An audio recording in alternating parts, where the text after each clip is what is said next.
Chapter 1246. Confused, and in a trance. It was hard to describe Qin Weibai's current feelings. It was as if the closest connection with the person she cared about the most had been completely cut off. Memories flooded his mind like a tidal wave. She quietly looked at Li Tianlan standing in front of her, and there was a suffocating feeling in her heart. The distance between her and Li Tianlan was not far. She could even clearly feel Li Tianlan's constantly changing emotions, as well as a touch of alienation and doubt. Vaguely, Qin Weibai understood that she might have done something wrong. To be exact, she should have said something wrong. The specific changes should be from the beginning of their first time. That was the deepest and clearest memory of the two of them. But now thinking about it, there was an indescribable sense of confusion. Qin Weibai tried hard to think, but the more she thought, the more confused her heart became. It was as if countless images were mixed together in a disorderly manner. It was a mess, but it was natural. It was like countless Li Tianlan, countless Qin Weibai, and countless firsts were completely integrated into one place. Qin Weibai could feel Li Tianlan's astonishment and disbelief at that moment when she talked about this topic. The feeling was very faint, but it was extremely deep. This astonishment soon turned into doubt, uncertainty, and doubt. All kinds of emotions surged, making the two of them suddenly extremely awkward and stiff. A long-lost panic spread in Qin Weibai's heart. Qin Weibai had no idea what she should do now. Her clear and calm mind at any time was completely stiff. Acute and pitiful? Several methods that were very effective for Li Tianlan in the past flashed in her mind. She wanted to do it, but she couldn't do it at all. Because of embarrassment. There was such an emotion as embarrassment between husband and wife. Qin Weibai never thought that this emotion would appear between her and Li Tianlan. What hadn't they done? Both of them had a deep understanding of each other, and they even felt as if they had become one. Occasionally there might be shame, anger, resentment, or helplessness, but no matter what kind of emotion they felt, there was one thing that was certain. He and she both thought that they were the closest people in the world. Awkward. How could it be possible? But such an emotion appeared. It appeared when Li Tianlan had some doubts and confusion. It was not until this moment that Qin Weibai realized that she was not as calm as she had always thought. Countless memory fragments tumbled in his mind. What she had just said by accident must have deviated from what he remembered. That was why he was confused. And Qin Weibai, she had been emphasizing that she and the master of Samsara Palace were the same person. There was nothing different about them. They had the same looks, the same temperament, the same thoughts, the same memories, the same hobbies. To a certain extent, they were really the same person. The saints, the knights, and the others all accepted this. But was it really the same? If it was true, why didn't Flaming Fire and Military Counselor accept it? She inherited the feelings of the master of Samsara Palace for Li Tianlan. But in the end he did not completely inherit that calmness. Because their pride was the same. Qin Weibai lowered her head gently. In his line of sight was the crystal-clear fruit platter. Qin Weibai picked up a grape and peeled it. She carefully tugged at the corner of Li Tianlan's clothes. "Do you want some grapes?" "No need." Li Tianlan's body shook slightly. He shook his head and turned to look at Qin Weibai. His eyes were a little dazed. Qin Weibai's whole spirit was completely tense. "Sit." Li Tianlan sat down and pointed to the seat opposite him. The sword energy pushed the boat to the shore. The atmosphere became more and more awkward. Qin Weibai bit her lip and walked over stubbornly. Li Tianlan's body seemed to want to move subconsciously. "I want to sit next to you," Qin Weibai said softly. She had always sat next to him, eating, drinking tea and watching TV instead of sitting face to face and being serious. Li Tianlan hesitated. Qin Weibai had directly sat down next to him, her arms tightly wrapped around his. "What's wrong with you?" she asked softly. Her voice was calm, but her heart was unprecedentedly uneasy. Li Tianlan looked at her quietly, and his eyes became more and more confused. Qin Weibai forced a smile.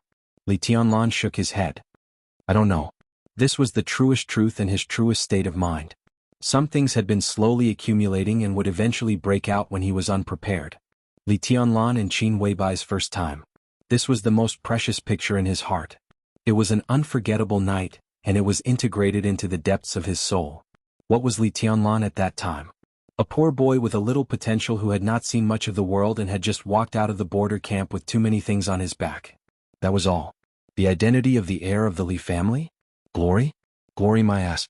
The karma carried by this identity could be said that Li Tianlan might walk into a desperate situation at every step, and there were invisible dangers everywhere around him.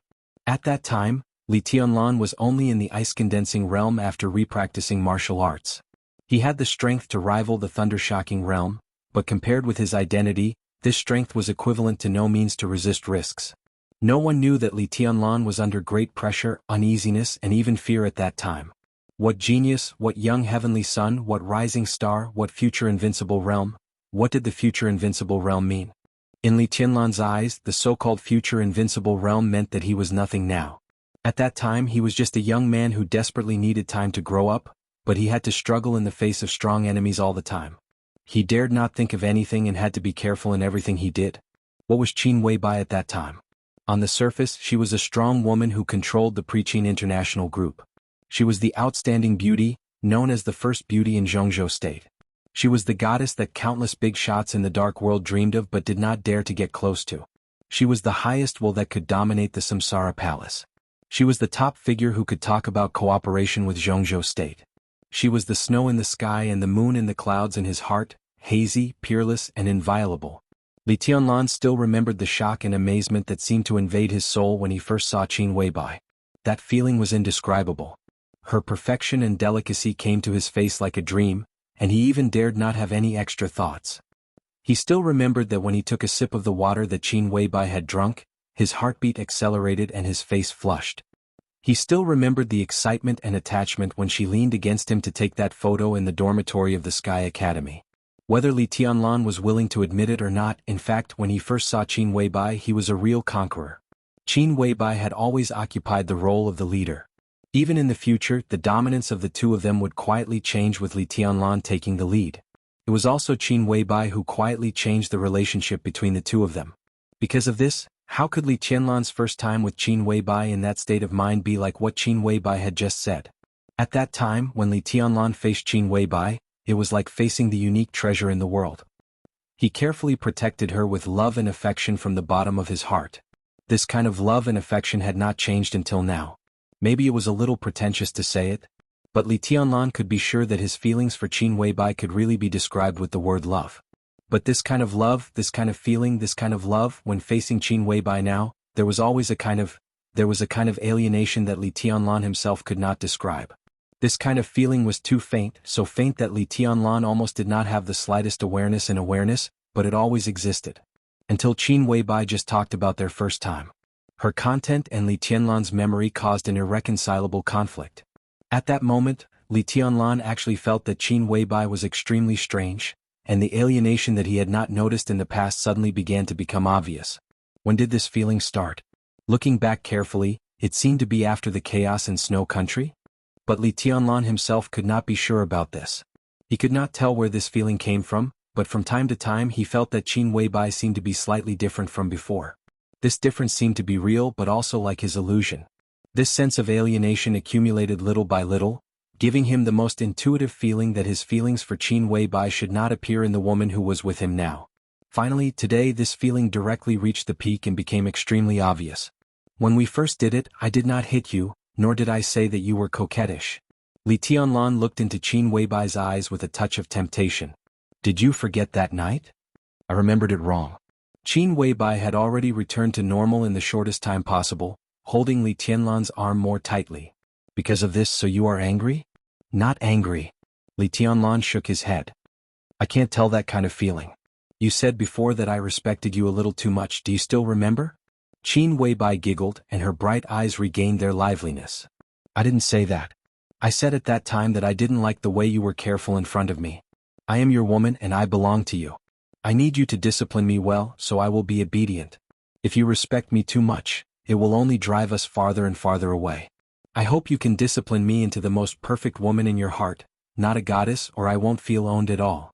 A faint body fragrance floated around Li Tianlan, and Qin Weibai's voice was enchanting and charming. You're a bad person. That night, you put something dirty on my face and you asked me to call you daddy. You also asked me to wear that kind of thing.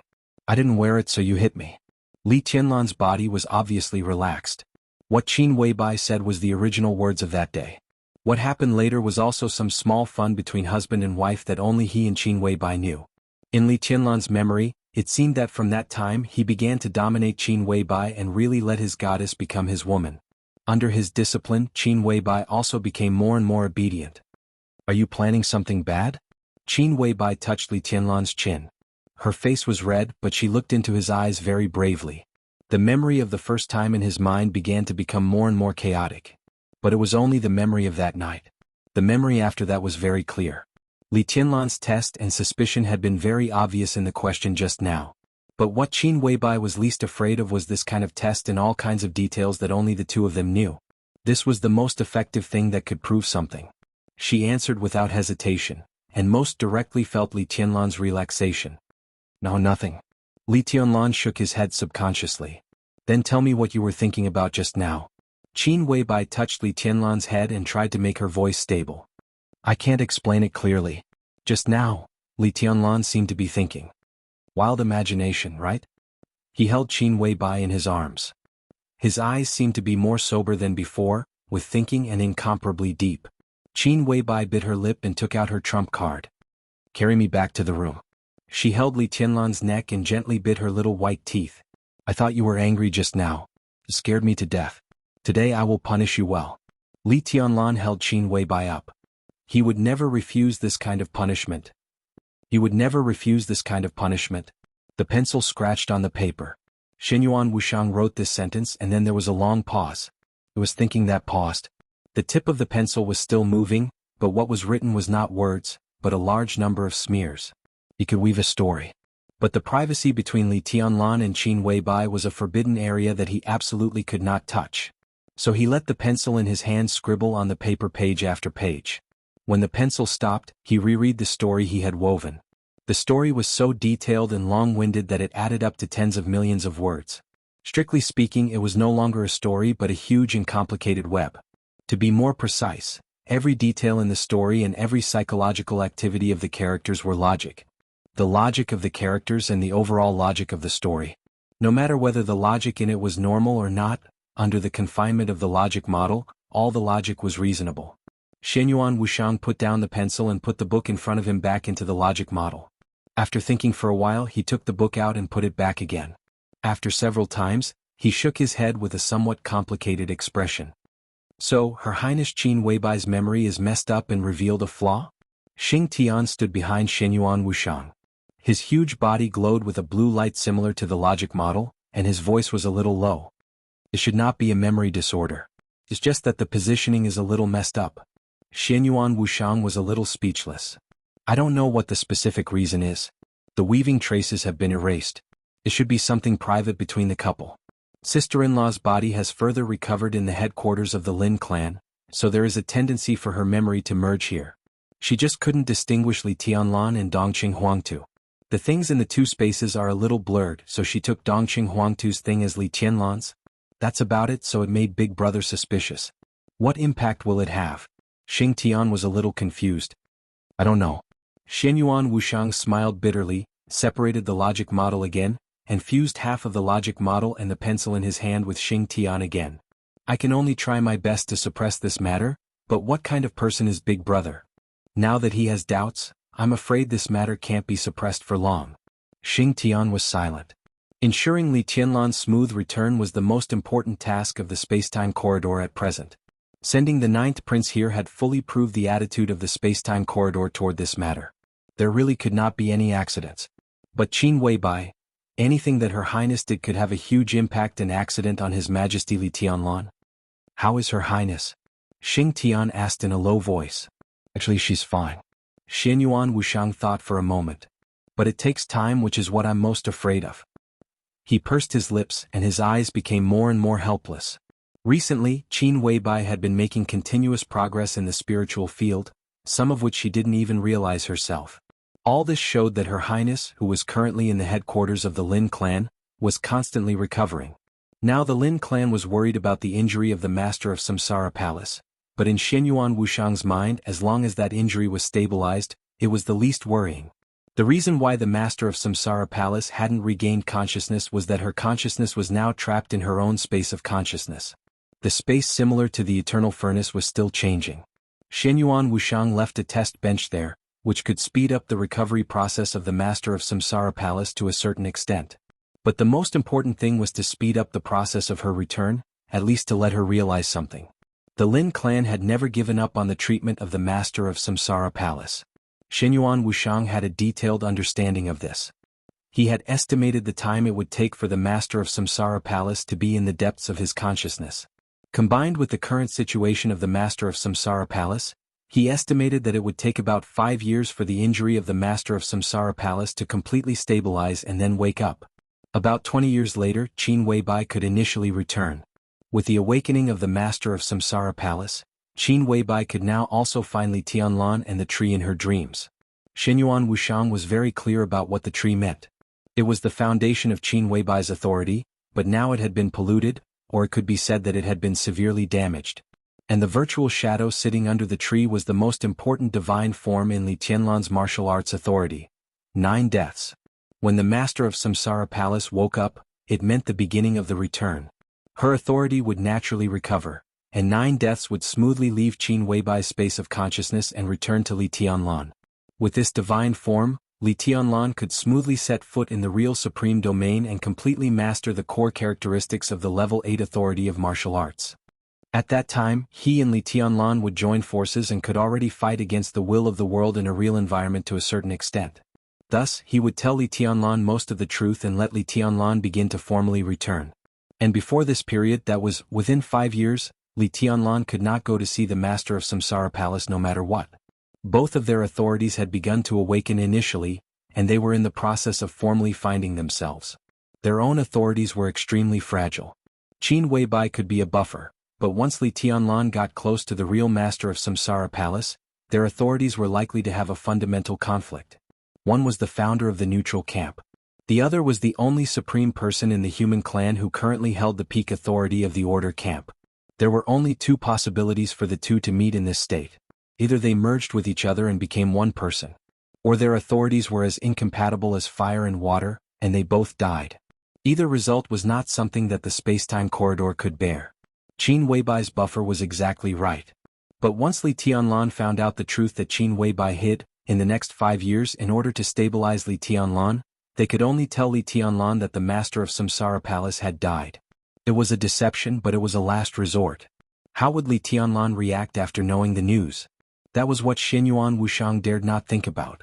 If we tell His Majesty that Her Highness has died, the corner of Xing Tian's mouth moved. His Majesty may not be able to bear this kind of blow. Be confident. He definitely can't bear it.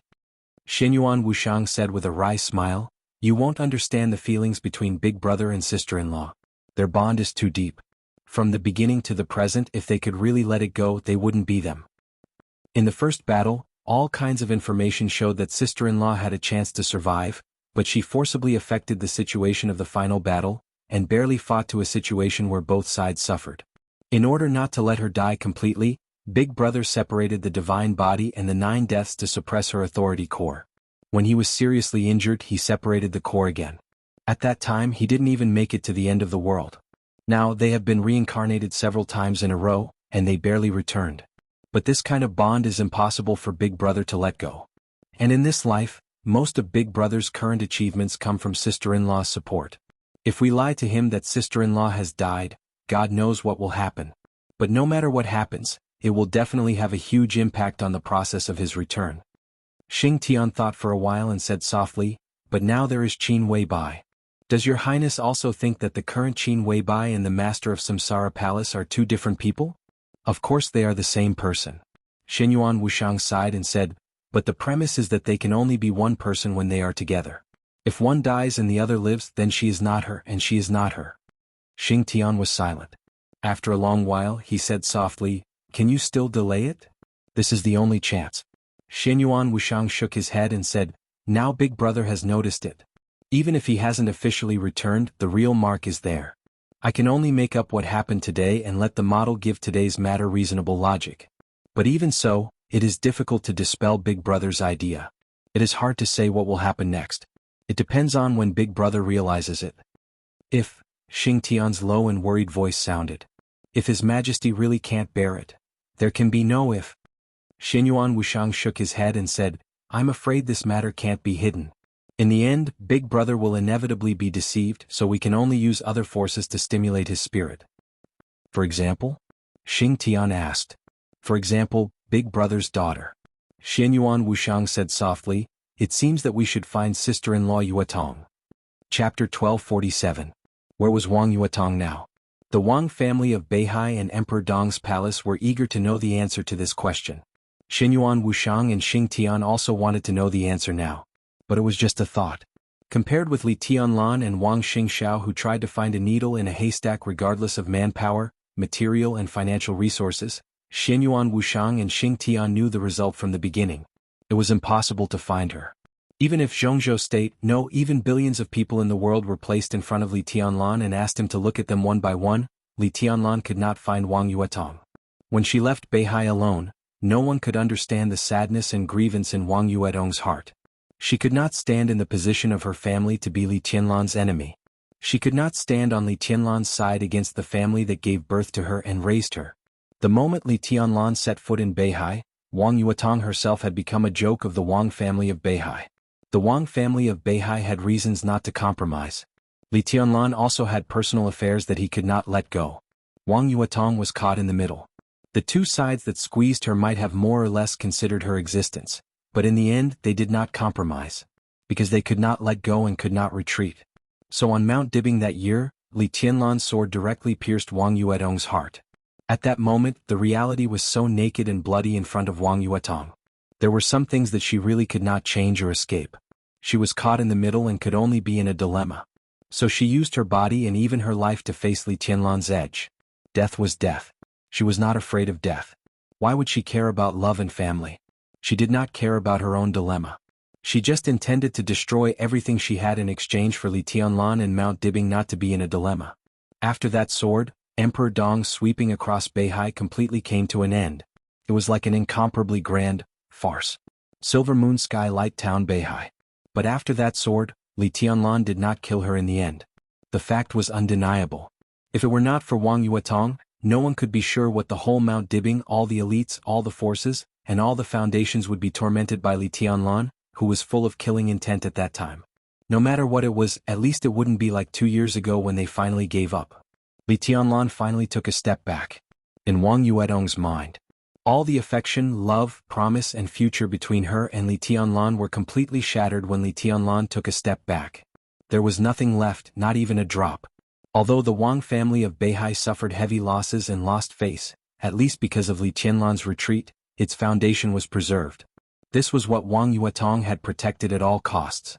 It was also because of this desperate action that Wang Yuetong thought she had done everything she could and repaid the Wang family of Beihai for raising her. What else could he do after that? Those who should be opposing each other were still opposing each other. If he stayed, would he continue to make things difficult for both parties and himself? That sword strike broke the relationship between her and Li Tianlan, as well as the cause and effect between her and the Wang family of Beihai. So when she left Mount Dibing, her mood should be very complicated. There was reluctance, sadness and regret. But it should also be very resolute. He didn't put himself, Li Tianlan, or Beihai in a difficult position. No one knew whether she was calm or relaxed. But in this situation, Xianyuan Wushang was sure that Wang Yuetong really wanted to hide. "We can't find her," Xing Tian said with certainty. "Yes, we can't find her." Xianyuan Wushang sighed and suddenly smiled. "It's unrealistic to find Yuetong directly, but it doesn't mean that we don't have a direction." It was still possible to find Wang Yuetong before he and Xing Tian arrived, with the power of the Wang family of Beihai and Emperor Dong's palace. But after they came here, this possibility was basically a theoretical possibility. Perhaps from the first second they arrived here, some people's eyes had fallen on Wang Yuetong and her daughter, Princess Royal of the Time Corridor, a peak expert who cheated authority. Xianyuan Wushang had confirmed that Princess Royal was now with Wang Yuetong's daughter. This was not a rumor, but a fact told to him by Princess Royal herself. Wang Yuetong really wanted to hide. Once Princess Royal confirmed her mother's thoughts, would others still want to find her? It was simply a fool's talk. What did a peak expert who cheated authority mean? It meant that even if Wang Yuetong stood in front of Li Tianlan now, he could not see her. If Princess Royal wanted to, she could make the whole world completely forget that Wang Yuetong had ever existed. All traces of her existence would disappear, and everyone's memory of her would fade away. It was an unbridled deception and it was flawless. Under the shroud of the Princess Royal's will, not to mention the fact that he had already been killed. Suppressed by the real environment, Xinyuan Wushang could hardly find Wang Yuetong even at his peak. But we can try to get the eldest princess to come find us. Xinyuan Wushang smiled honestly. Xing Tian's massive body shuddered involuntarily. When King Wei obtained a portion of the heart-shattering sword intent, we were able to confirm that the energy of the heart-shattering sword originated from the eastern mountain. Xing Tian said. It's just that we can confirm it. Might not be true. If our perception is deceived, then the energy of the heart-shattering sword may also originate from Star State. But we were deceived, so we were sure that it was in the eastern mountain. Xinyuan Wushang shook his head. It's hard to start from this aspect. And if we want to find Princess Royal, there's no need to play those fancy tricks. It's best to find a way to meet her honestly. Your Highness, don't you have anything that can directly contact Princess Royal? Xing Tian was a little confused. Why do you think I have such a thing? Xinyuan Wushang smiled helplessly. Xing Tian did not speak. Feng Qingwu, Princess Royal of the Time Corridor. Even in the space-time corridor, she was a symbolic existence. The first princess rarely went out and never interfered with anything. Over the course of a long time, she could only be seen in a few battles. Most of the time, she didn't exist in the space-time corridor. Does Princess Royal have any friends? Xing Tian asked. She has no friends. Xinyuan Wushang shook his head slightly. Not even acquaintances. After the ancient war, she admitted that she had committed a grave sin and sealed herself in the imperial palace, which is equivalent to cutting off all contact with the outside world. Then this time, Xing Tian was stunned. Xinyuan Wushang took a deep look at him and did not hide anything. Xing Tian was the logical core of one of his privileges. In other words, Xing Tian was a part of him, so there was naturally no need to be cautious or suspicious. Of course it's to atone for her sins. The end is coming, so Princess Royal intends to make a key for herself. Xing Tian seemed to understand. Xinyuan Wushang shook his head and said slowly, I'll leave this matter to you. Eastern Mountain is not trustworthy, but the logical starting point is very obvious, and that is the North Sea. You can weave other logics from this starting point. When you really get close to or touch the truth, Princess Royal will naturally notice, and then you can find a way to let her meet us. If she doesn't want to, tell her that there are some problems in the process of His Majesty's return, and she will come. Xing Tian nodded and wanted to say something but stopped on second thought. If you have something to say, say it. Xinyuan Wushang walked back to his seat, opened a bottle of his favorite Coke and said without looking up. Princess Royal is with His Majesty's daughter? Xing Tian deliberated over his tone. Xinyuan Wushang looked at Xing Tian and was a little confused. What's the problem? Strictly speaking, Princess Royal is also Big Brother's daughter. So, Xing Tian said softly, has Princess Royal merged with His Majesty's daughter? Or has she replaced her? That won't happen. Xinyuan Wushang laughed. I don't know much about Princess Royal's authority, but generally speaking, she and Big Brother's daughter should be together in one body and two souls. As for what will happen in the final stage, no one can tell. If she wants to be the key, she must do something that she has never done before. But there is a high probability that the two will become two independent individuals, but they can also merge into a whole. The thoughts, memories, and souls between the two are all interconnected. Like Qin Weibai and the Master of Samsara Palace? Xing Tian asked. Pretty much the same. Who can know the specifics? If I knew, I would have chosen Fraud Authority a long time ago. In terms of this authority in the whole neutral camp, only this Princess Royal can reach above level 9. 5. Now King of Deception can't do it. Even Big Brother, who had all the authority at the beginning, didn't reach this level. He opened the drawer, took out a document and looked at it carefully. This was the latest information sent from the laboratory of Emperor Dong's palace. It was recorded 12 hours ago, and it was the latest changes in Dongqing Rushi and Situ Wanjie's body data. Xinyuan Wushang looked at it quietly. He glanced through most of the data, including some data that the experts in the laboratory paid great attention to. What he paid most attention to were the 3 new data that appeared at the bottom of the document. Even the experts in the laboratory didn't know what they represented. Xinyuan Wushang provided Emperor Dong's palace with a special instrument to detect these 3 data. No one knew the specific function of the instrument. Also, no one knew the meaning of the 3 data except Xinyuan Wushang. 3 sets of data. The first represented spiritual strength. The second one represented the activity of thinking. The third represented the deepest level of subconsciousness. Xinyuan Wushang glanced at these 3 vital data and felt a little regretful. It will take about 2 years for this sister-in-law to wake up. Only then can she be more stable in the future. 2 years. It's hard. I'm afraid things can't be suppressed for so long. Tribulation situation is good. You will wake up in half a year. He shook his head. It's more reliable to find Yuatong. Why don't you believe in Her Highness Qin Weibai? Maybe His Majesty won't find anything in the end? Xing Tian tried to make a last-ditch struggle. If possible, he really didn't want to deal with that Princess Royal. Of course, I don't doubt this sister-in-law's means. Xinyuan Wushang said softly, but I don't doubt Jiang Shangyu's IQ. He also knows about this. It depends on when he takes action. Chapter 1248. At 5 o'clock in the morning before dawn, Wang Xingxiao had already walked into a breakfast shop on the edge of Xingzhou City. The pace of life in Xingzhou was very slow. Few breakfast shops opened before 7 o'clock in the morning.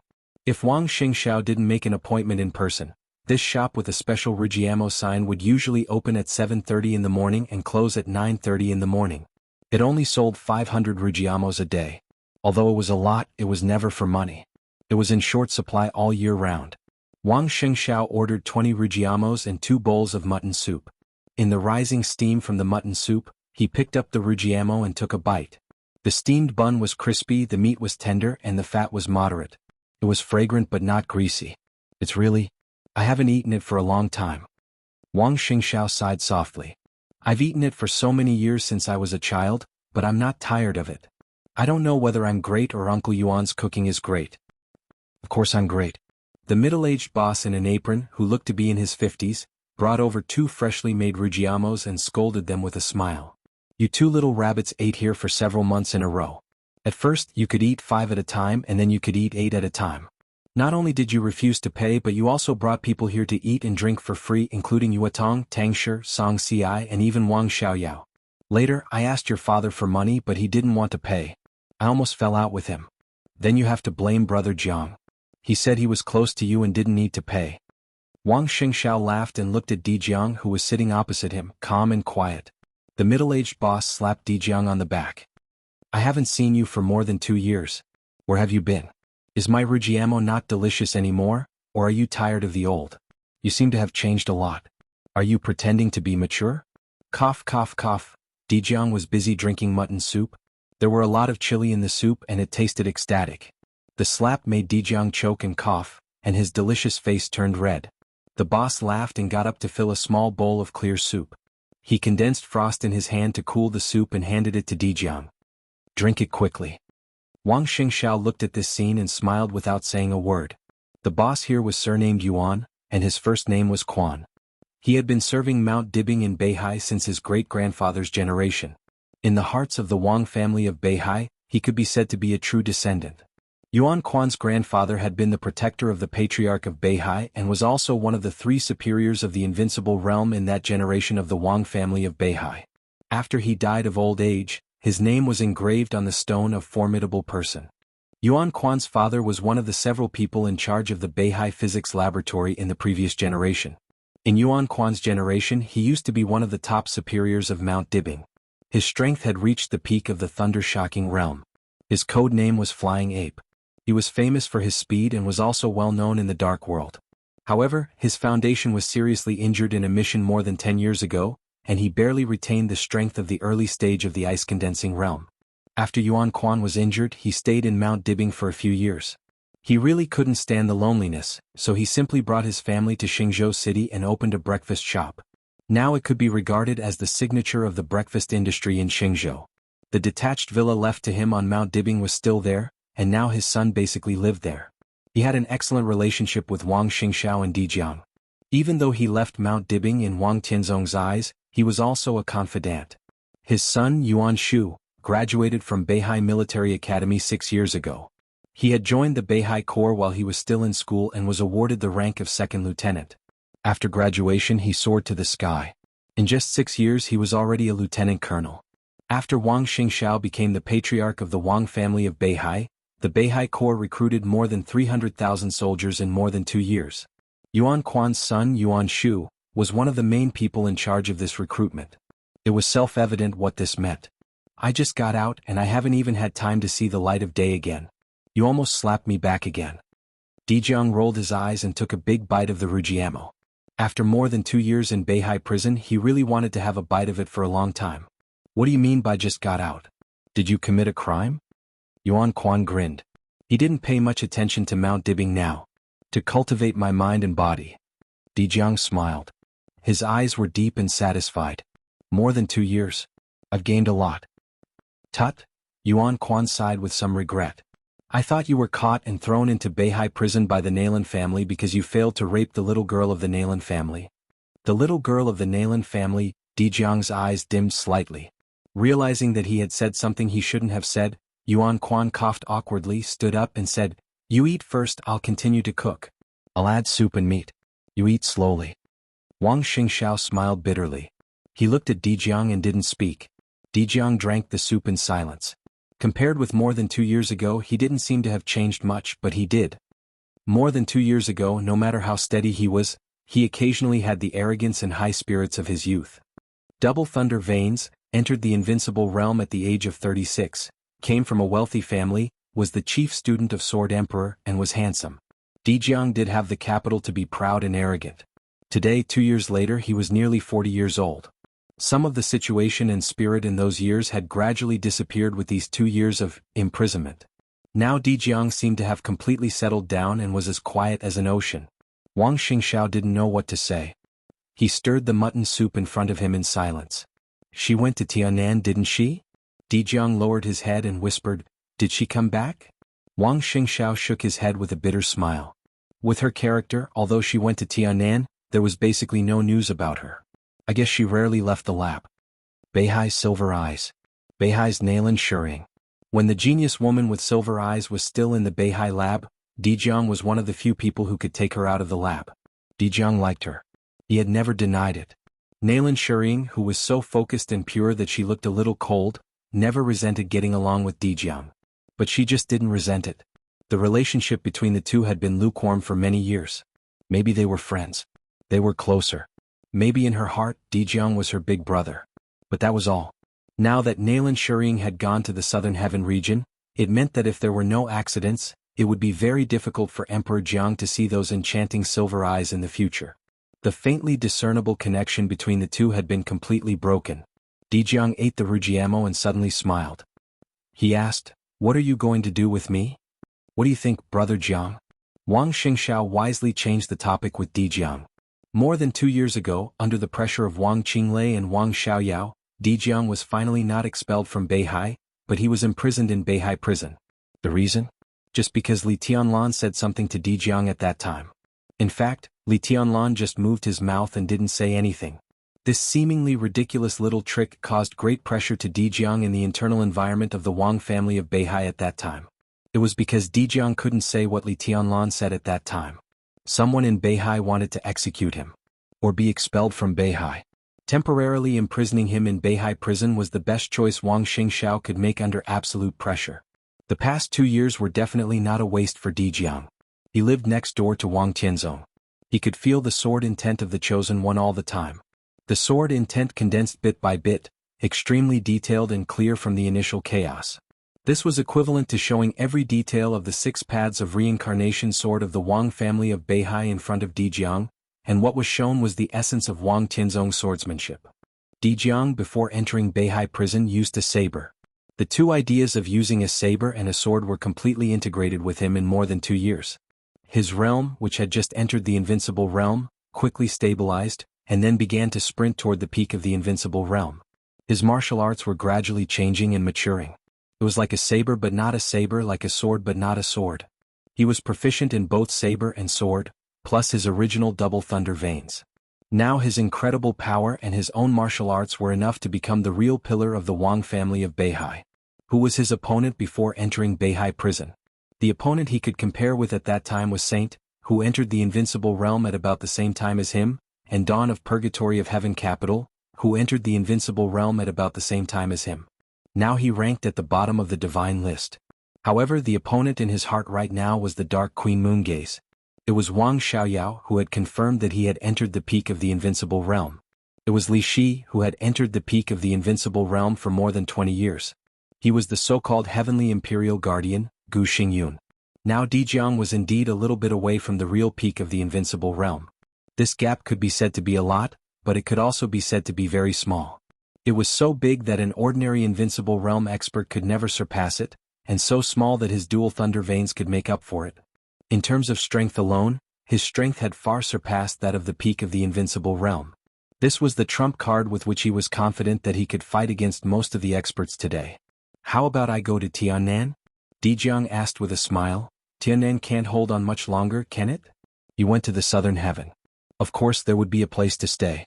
If Tiannan doesn't work, we can only abandon it. Wang Xingxiao shook his head. The situation over there is not optimistic. It's useless for you to go there. The currently Tianlan was completely different from 2 years ago. Brother Jiang, don't underestimate your enemy. There's a reason why he can climb to the top of the divine list. I fought with him not long ago, and I couldn't find any flaws in him at all. Wang Xingxiao paused and suddenly frowned. I even have a feeling that when he fought with me he didn't use his strength at all. I don't mean that he didn't take it seriously, but his every move now seems not to consume any physical strength at all. How is that possible? Dijiang shook his head with a smile. Maybe it's an illusion. Wang Xingxiao smiled bitterly. But now it's certain that you are no match for him. Maybe you can approach him in strength, but you can't make up for the gap in other aspects. Even if we join hands we can't. Who said that I will go to Tiannan to fight against Li Tianlan? Dijiang stood up and served himself another bowl of mutton soup. He didn't need to be polite with Yuan Quan, so he directly scooped a spoonful of mutton. If I don't fight against him, how can I see Nalan? Wang Xingxiao said blandly, and if you go to Tiannan, what identity will I give you? After second uncle left Mount Dibing can't afford any trouble now. Now when you are officially needed, I'm alone and under a lot of pressure. All right. Dijiang thought for a moment, threw mutton oil chili garlic mashed into the soup, and said with a smile, how's the preparation for this election? Not bad. Wang Xingxiao bit the Rujiamo and said with some regret, I was going to enter the election with the help of the conflict between the academy and the new group, so that at least I can swallow some of the benefits of the Flourishing Age Fund. Tang Shi has also been preparing for this these days. But it's a little strange these days. The contradiction between the two sides seems to have eased, although it hasn't completely eased. So when are you going to enter the election? Dijiang asked. Wait for an opportunity? I can't afford to wait. Wang Xingxiao said in a deep voice, since there is no opportunity, we can create a breakthrough ourselves and enter the election directly. Where? Dijiang said blandly. Wooding. Wang Xingxiao's voice was firm. Dijiang suddenly raised his eyebrows. The Prince Group? Now the leader of Huading was one of the banners of the Prince Group. Attacking Huading naturally meant attacking the Prince Group. Wang Xingxiao sneered. How can it be so easy to take Wuyue away? If they dare to reach out, we will naturally fight back. If we can't protect Wuyue, we can use Huading to exchange. In this election, it is the core task to let Uncle Wen enter the cabinet, and taking Huading is the strategic goal. Only in this way can we not lose this election. Dijiang was silent. Now the biggest goal of the Wang family of Beihai and the Southeast Group was to not lose. It was impossible to win. The combination of Wang Qinglei and Wang Xiaoyao could not be said to be invincible in the world, but their sudden betrayal did stab the Southeast Group in the heart. It was a pretty good result to be able to stabilize the situation. As long as they could take Huading and promote Wen Siyuan to the top, the Southeast Group would not lose this election. In such a complicated situation, in many cases, as long as they did not lose, they would actually win. What's your specific plan? Dijiang asked. I already have some information here. Wang Xingxiao smiled. It was provided by second uncle. If he wants to protect Huading now, he must pay the price. This information can make a lot of noise in Huading. Information? Dijiang frowned tightly. Only involving the Prince Group? How is that possible? Wang Xingxiao shook his head gently. Huading has always been a mixed bag of good and bad people, and the situation is very chaotic. Once this thing breaks out, it will definitely be investigated. Under the strict investigation, the Giant Group, the North Group, and the academics can't escape. Dijiang took a deep look at him. Just be prepared. The election is getting closer and closer, and the chaos is inevitable. But this time we are the ones to lead. Even if they want to settle accounts with us, they will probably have to wait until after the election. Wang Xingxiao's voice was gentle. Moreover, the focus is not only on Huading. I never believe that Li Tianlan will really behave. He looked at Dijiang and raised the corner of his mouth with a strange smile. The information in my hand will be handed in a few days. When things break out, we will take the initiative to attack. Brother Jiang, you are the vanguard. I plan to let you go to Wuyue. What do you think? Chapter 1249. The moment the video was hung up, the picture on the screen paused for a moment and froze for less than a second. The image of Ji Wenjiang narrowing his eyes fell on the other end of the video. Meanwhile, on the screen, Ji Wenjiang also saw the smile of the graceful and majestic female chairman's lips curling upwards. This faint smile had a profound meaning, making it hard for others to decipher it. It was the confidence of victory, the mockery of disdain, and a trace of indifference as if everything was under control. Ji Wenjiang silently took the cigarette case, took out a cigarette, lit it and smoked it. In his office in the Hidden Dragon Sea, his desk was still close to the window. There was a strong wind in Yuzhou. The howling cold wind blew against the window lattice and made a whining sound. Outside the window, the fallen leaves were falling with the wind, wantonly depicting the harsh winter in the Hidden Dragon Sea. Ji Wenjiang's slightly narrowed eyes were deep, but behind the deep eyes, there was a touch of helplessness and bitterness, as well as anger that was not too obvious but really existed. By Qingqian. This by Qingqian. The only female speaker at the provincial level in the entire Zhongzhou state had begun to become more and more tough recently. To some extent, Bai Qingqian was simply unscrupulous now. Everyone knew that she was now one of the leaders of the new group. But after all, the election had not officially begun, which meant that Bai Qingqian could be said to be a member of the new group, but also a member of the giant group. The ambiguity of her identity and position did not put her in a passive position. Given the relationship between Li Tianlan and Dongqing Wudi, ordinary strategies such as sowing discord were useless and would backfire. The relationship between the two remained unchanged, and the new group and the giant group were destined to advance and retreat together. It also meant that Bai Qingqian now had the full support of both the giant group and the new group. Bai Qingqian's strength was completely understandable, because now Bai Qingqian was very stable, unreasonably stable. After the election, there were 9 directors and more than 20 members of parliament. Anyone could have an accident, but Bai Qingqian was the most stable. After the election, Bai Qingqian properly entered the cabinet and ranked third in the cabinet, second only to the 2 directors, the prime minister and the deputy prime minister. Whether it was real power or influence, she would play an important role in the parliament. The new group was determined to win this position. Li Tianlan climbed to the top of the divine list at this time. Bai Qingqian's current position was almost uncontested except for herself. So now Bai Qingqian was in a state of having no desires at all. Bai Qingqian had criticized Hua Jingyang. A few days ago, after the giant group expressed its concern about the problems in Liaodong, Bai Qingqian criticized some problems in Qianfu province.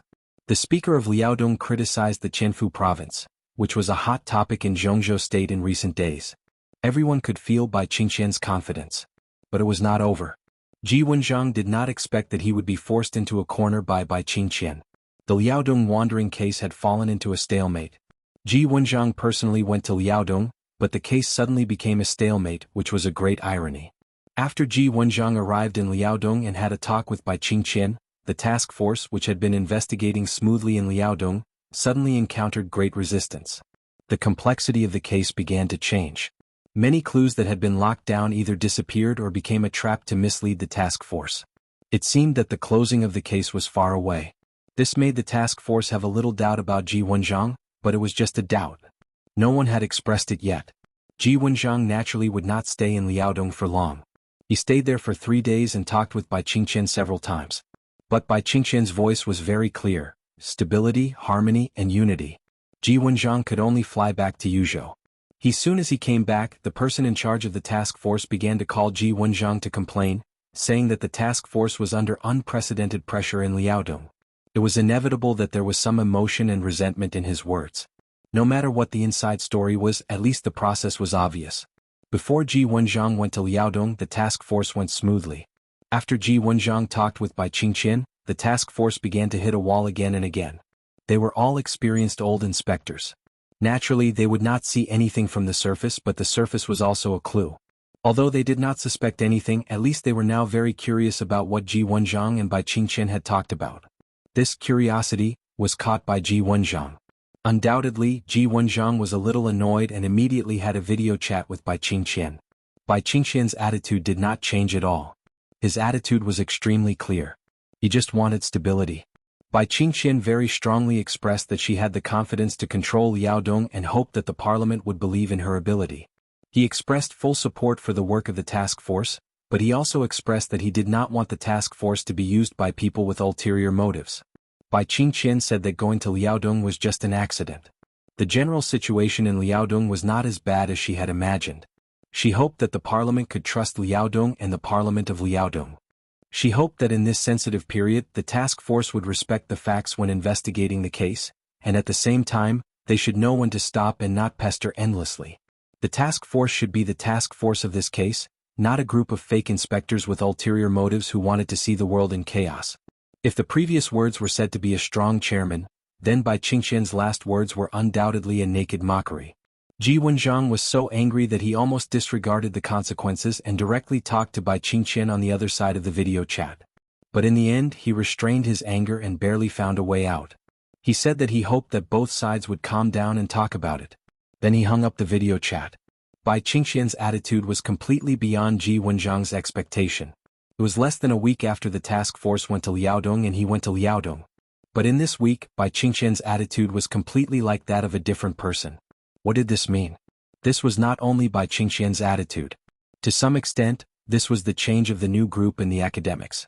To be exact, it should be the change between Li Huaqing and Li Tianlan. Did Li Huaqing reveal his trump card? Ji Wenxiang shook his head subconsciously. If this was the situation caused by Li Huaqing revealing his trump card, it could only mean that the effect of this trump card was not very good. Everyone speculated that Li Huaqing had a trump card that could make Li Tianlan directly compromise. But in the current situation the relationship between the two sides was only a temporary stalemate, far from a reconciliation. But if Li Huaqing did not reveal his trump card, then how on earth did it cause the current situation? The answer was actually very simple. Qin Weibai. According to the summary of intelligence from various aspects, the two forces of the academy and the new group went from tit-for-tat to a stalemate, all because Qin Weibai returned to Emperor Dong's palace. The first day she returned to Emperor Dong's palace was the first day Ji Wenxiang went to Liaodong, and it was also the first day Bai Qingqian's attitude changed. A cigarette burned out. Ji Wenxiang smiled bitterly and put out his cigarette in the ashtray. Qin Weibai. For the woman who once dominated the dark world, then dominated the Lin clan, and now began to dominate Emperor Dong's palace, Ji Wenxiang had nothing but fear in his heart. This was an opponent that could give anyone a headache. Moreover, although Zhongzhou State had cooperated with Samsara Palace before, it did not have much contact with Qin Weibai. He had caused a few big commotions, but each time his methods were different, making it difficult for others to understand him. Facing an opponent that they clearly knew not to be underestimated but did not understand at all, who would dare to act rashly? At the very least he didn't dare to write an article. But now, with the change of Bai Qingqian's attitude, his position had become extremely awkward. The case in Liaodong had caught everyone's attention. Ever since it broke out, Ji Wenxiang had already received a lot of pleading calls. Some of them were old people who had retired from the academy, some were top vice ministers like Hua Jingyang, and there were also representatives with real power from the academy. Because of Bai Qingqian's tough attitude, Ji Wenxiang could turn these people back, and he didn't even care about falling out with Hua Jingyang. After all, Bai Qingqian was in charge of the supervisory department in any case. But now Bai Qingqian's attitude changed. Ji Wenxiang's situation suddenly became awkward. In recent days he had been talking about the problem in Liaodong. With such a big problem in front of him, if he didn't say it he would first lose his boldness as the Minister of Supervisory Department, or even dereliction of duty. When Bai Qingqian was strong, Ji Wenxiang's voice could only make the academy silent. But now Bai Qingqian changed her tone and directly talked about stability. Suddenly, monstrous pressure directly pressed down on Ji Wenxiang. There were no eternal friends or eternal enemies. Hua Jingyang's lack of vision did not mean that he was not broad-minded. Even if Bai Qingqian fell out with him before, as Bai Qingqian's tone changed, the contradiction between them suddenly faded. That was the current situation. It was Bai Qingqian who set off the storm in Liaodong. But when the storm was at its fiercest, Bai Qingqian suddenly stopped playing. Now it was Ji Wenxiang who was desperately investigating the problem in Liaodong. The problem in Liaodong had attracted a lot of attention. It was impossible for Ji Wenxiang to make peace even if he wanted to. He couldn't make peace either. The academics wanted to minimize the problem and handle it internally. Bai Qingqian demanded stability. Ji Wenxiang was desperately investigating Liaodong. What did that mean? No matter what the cause was, things had developed to this extent, which meant that Ji Wenjiang of the Southeast Group was fiercely firing at the academics in the giant group. No one could understand how great the pressure was if they were not the parties involved. Not to mention the process, but only the current result. Ji Wenjiang had been severely cheated by Qingqian. There was no result in Liaodong, so Ji Wenjiang was trapped in Liaodong. The problem in Liaodong was obvious. Ji Wenjiang had no way out, so he had to investigate. But how could he investigate? Qingqian came out in person to stop him. The task force was also in a very passive situation. They couldn't find anything. It was impossible not to investigate. If Ji Wenjiang forcibly withdrew at this time, not only would his prestige be ruined, but the entire Ministry of Supervision and even the Southeast Group would be greatly affected. In the ever-changing situation, there were many intentional and unintentional collisions. In the game where only results mattered, Ji Wenjiang's current situation undoubtedly gave other groups a signal that they could plot against the Ministry of Supervision. The case in Liaodong was destined to be in a stalemate. But this was not a confrontation between the academy and the new group. It was a tacit understanding between the two sides, which was to make Ji Wenjiang temporarily unable to extricate himself from the matter in Liaodong. It was a game between the new group and the academy. The Southeast Group entered the game passively. In such a situation, what Ji Wenjiang feared most was something that was destined to happen. Huading. Chapter 1250. What would happen in Huading? Few people in Zhongzhou State knew about it now. To be exact, only Wang Xiaoyao and several high-level officials of the Southeast Group knew about the storm brewing in Huading at this time. But Ji Wenjiang had no doubt about the reaction speed of other groups. Once the incident in Huading broke out, everyone would react as soon as possible. Liaodong had now involved a lot of Ji Wenjiang's energy. What he was most afraid of was that the incident in Huading would be exposed at this point in time. But what he was afraid of happened. The chaotic war had begun. Wang Xiaoyao held a bomb in his hand. He would inevitably detonate it at the most appropriate time to create the greatest benefits for him. This bomb was essentially a deal between Wang Xiaoyao and the Southeast Group. Both sides had reached a preliminary intention of cooperation, but it was up to Wang Xiaoyao to detonate the bomb. Ji Wenjiang lit a cigarette again, picked up the phone and planned to call Wang Xingxiao. Now he could not do much, but at least he had to inform Wang Xingxiao. Today's conversation with Qingqian would probably spread throughout Zhongzhou State tomorrow. At that time, more pressure would be on him. In any case, he had to let Wang Xingxiao prepare in advance. The confidential phone just pressed 2 buttons. There was a sudden knock on the door. Ji Wenjiang's dialing hand paused slightly, and he looked at his watch. It was nearly 11 o'clock at night. At this time, if there was nothing special, the secretary would not knock on his door. "Come in." Ji Wenjiang put down the phone and said in a low voice. The secretary, who had been with him for nearly 5 years, opened the door and said in a steady voice, Minister Zhang said that he has something very important to report to you." Minister Zhang? There were many departments in the Ministry of Supervision, but at this time only Zhang Xiaohua was qualified to stand outside his office in the Ministry of Supervision, after him and the first deputy minister. He was Wang Xiaoyao's absolute confidant. At this time, Ji Wenjiang's palm trembled slightly. He had already realized what had happened, but he could not avoid it. He could only nod and slowly said, "Let him in." The secretary nodded and left. Ji Wenjiang took a deep drag on the cigarette. It seemed that he inhaled too quickly and suddenly coughed violently. Zhang Xiaohua, who came over with a folder, was stunned. Before she said anything, Ji Wenjiang coughed and waved his hand, saying reluctantly, "Sit down." He picked up the teacup and took a sip of tea. Only then did he heave a sigh of relief. He smiled and said, "I'm old. My body can't take it anymore." "Minister, you are very busy every day. You should pay more attention to rest," Zhang Xiaohua said with a smile. Ji Wenjiang smiled and didn't say much. He just asked, "What is it?" It was simple and direct, revealing a business-like attitude. Their relationship wasn't like this before. At the very least, it wasn't like this 2 years ago. It had been nearly 6 years since Zhang Xiaohua was transferred to Yuzhou from Huading. He was originally a rising star of the Southeast Group. When he came to Yuzhou from Huading, Ji Wenjiang was quite friendly to him. When Wang Xiaoyao became a trusted subordinate, no one suspected Wang Xiaoyao. Naturally, no one suspected Zhang Xiaohua. Therefore, Zhang Xiaohua's life in the Ministry of Supervision was smooth sailing.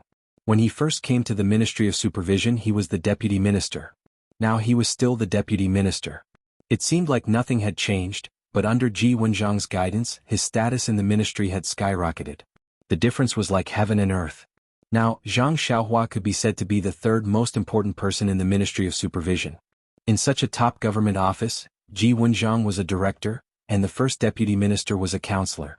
Zhang Xiaohua, the deputy minister at the level of governor, was now qualified to compete for the position of a counselor. This was inseparable from the support of the entire Southeast Group. But in the first year when the Southeast Group pushed him to this position, he betrayed the Southeast Group with Wang Xiaoyao. Sad? Disappointed? Angry? Maybe he had all these emotions. But Ji Wenjiang never expressed them. Zhang Xiaohua's position in the Ministry of Supervision had been completely stabilized. Ji Wenjiang was about to retire. Although he had his own standpoint, he was unwilling to really fight with Zhang Xiaohua. However, the relationship between the two quickly cooled down. Every time they met, they talked about business. After that, they did what they had to do. Zhang Xiaohua had long been accustomed to Ji Wenjiang's attitude. He bowed his head and sorted out the documents in the folder. Quietly, he showed his ferocious fangs to the old leader who had given him a lot of support. His face was heavy and serious. He said softly, "These are some documents from Huading's Ministry of Supervision. Minister, the problem is very serious. Huading is now secretly investigating, but they have encountered great resistance. Now they are asking us for help. It's here. It's officially here." Zhang Xiaohua's voice was very calm. But Ji Wenjiang clearly smelled the bloody storm behind this calm. He took a deep breath, took the documents handed over by Zhang Xiaohua very solemnly, and quickly browsed through them. Strictly speaking, there were two copies of this document. One of them reported that Qin Hui, the office director of Huading's parliament, had provided improper protection to many enterprises in Huading and thus received huge benefits. Obviously, this document was very detailed and it was reported by many people with real names. The investigation was also very in-depth. The information showed that Qin Hui had 5 mansions in Huading, 2 villas and 3 luxury apartments with an area of more than 500 square meters. Although his children were studying abroad when they first came to Huading, they all drove luxury cars and lived a very luxurious life. In addition, Qin Hui also had a large number of shares in more than 20 companies in Huading, 2 of which were even listed companies.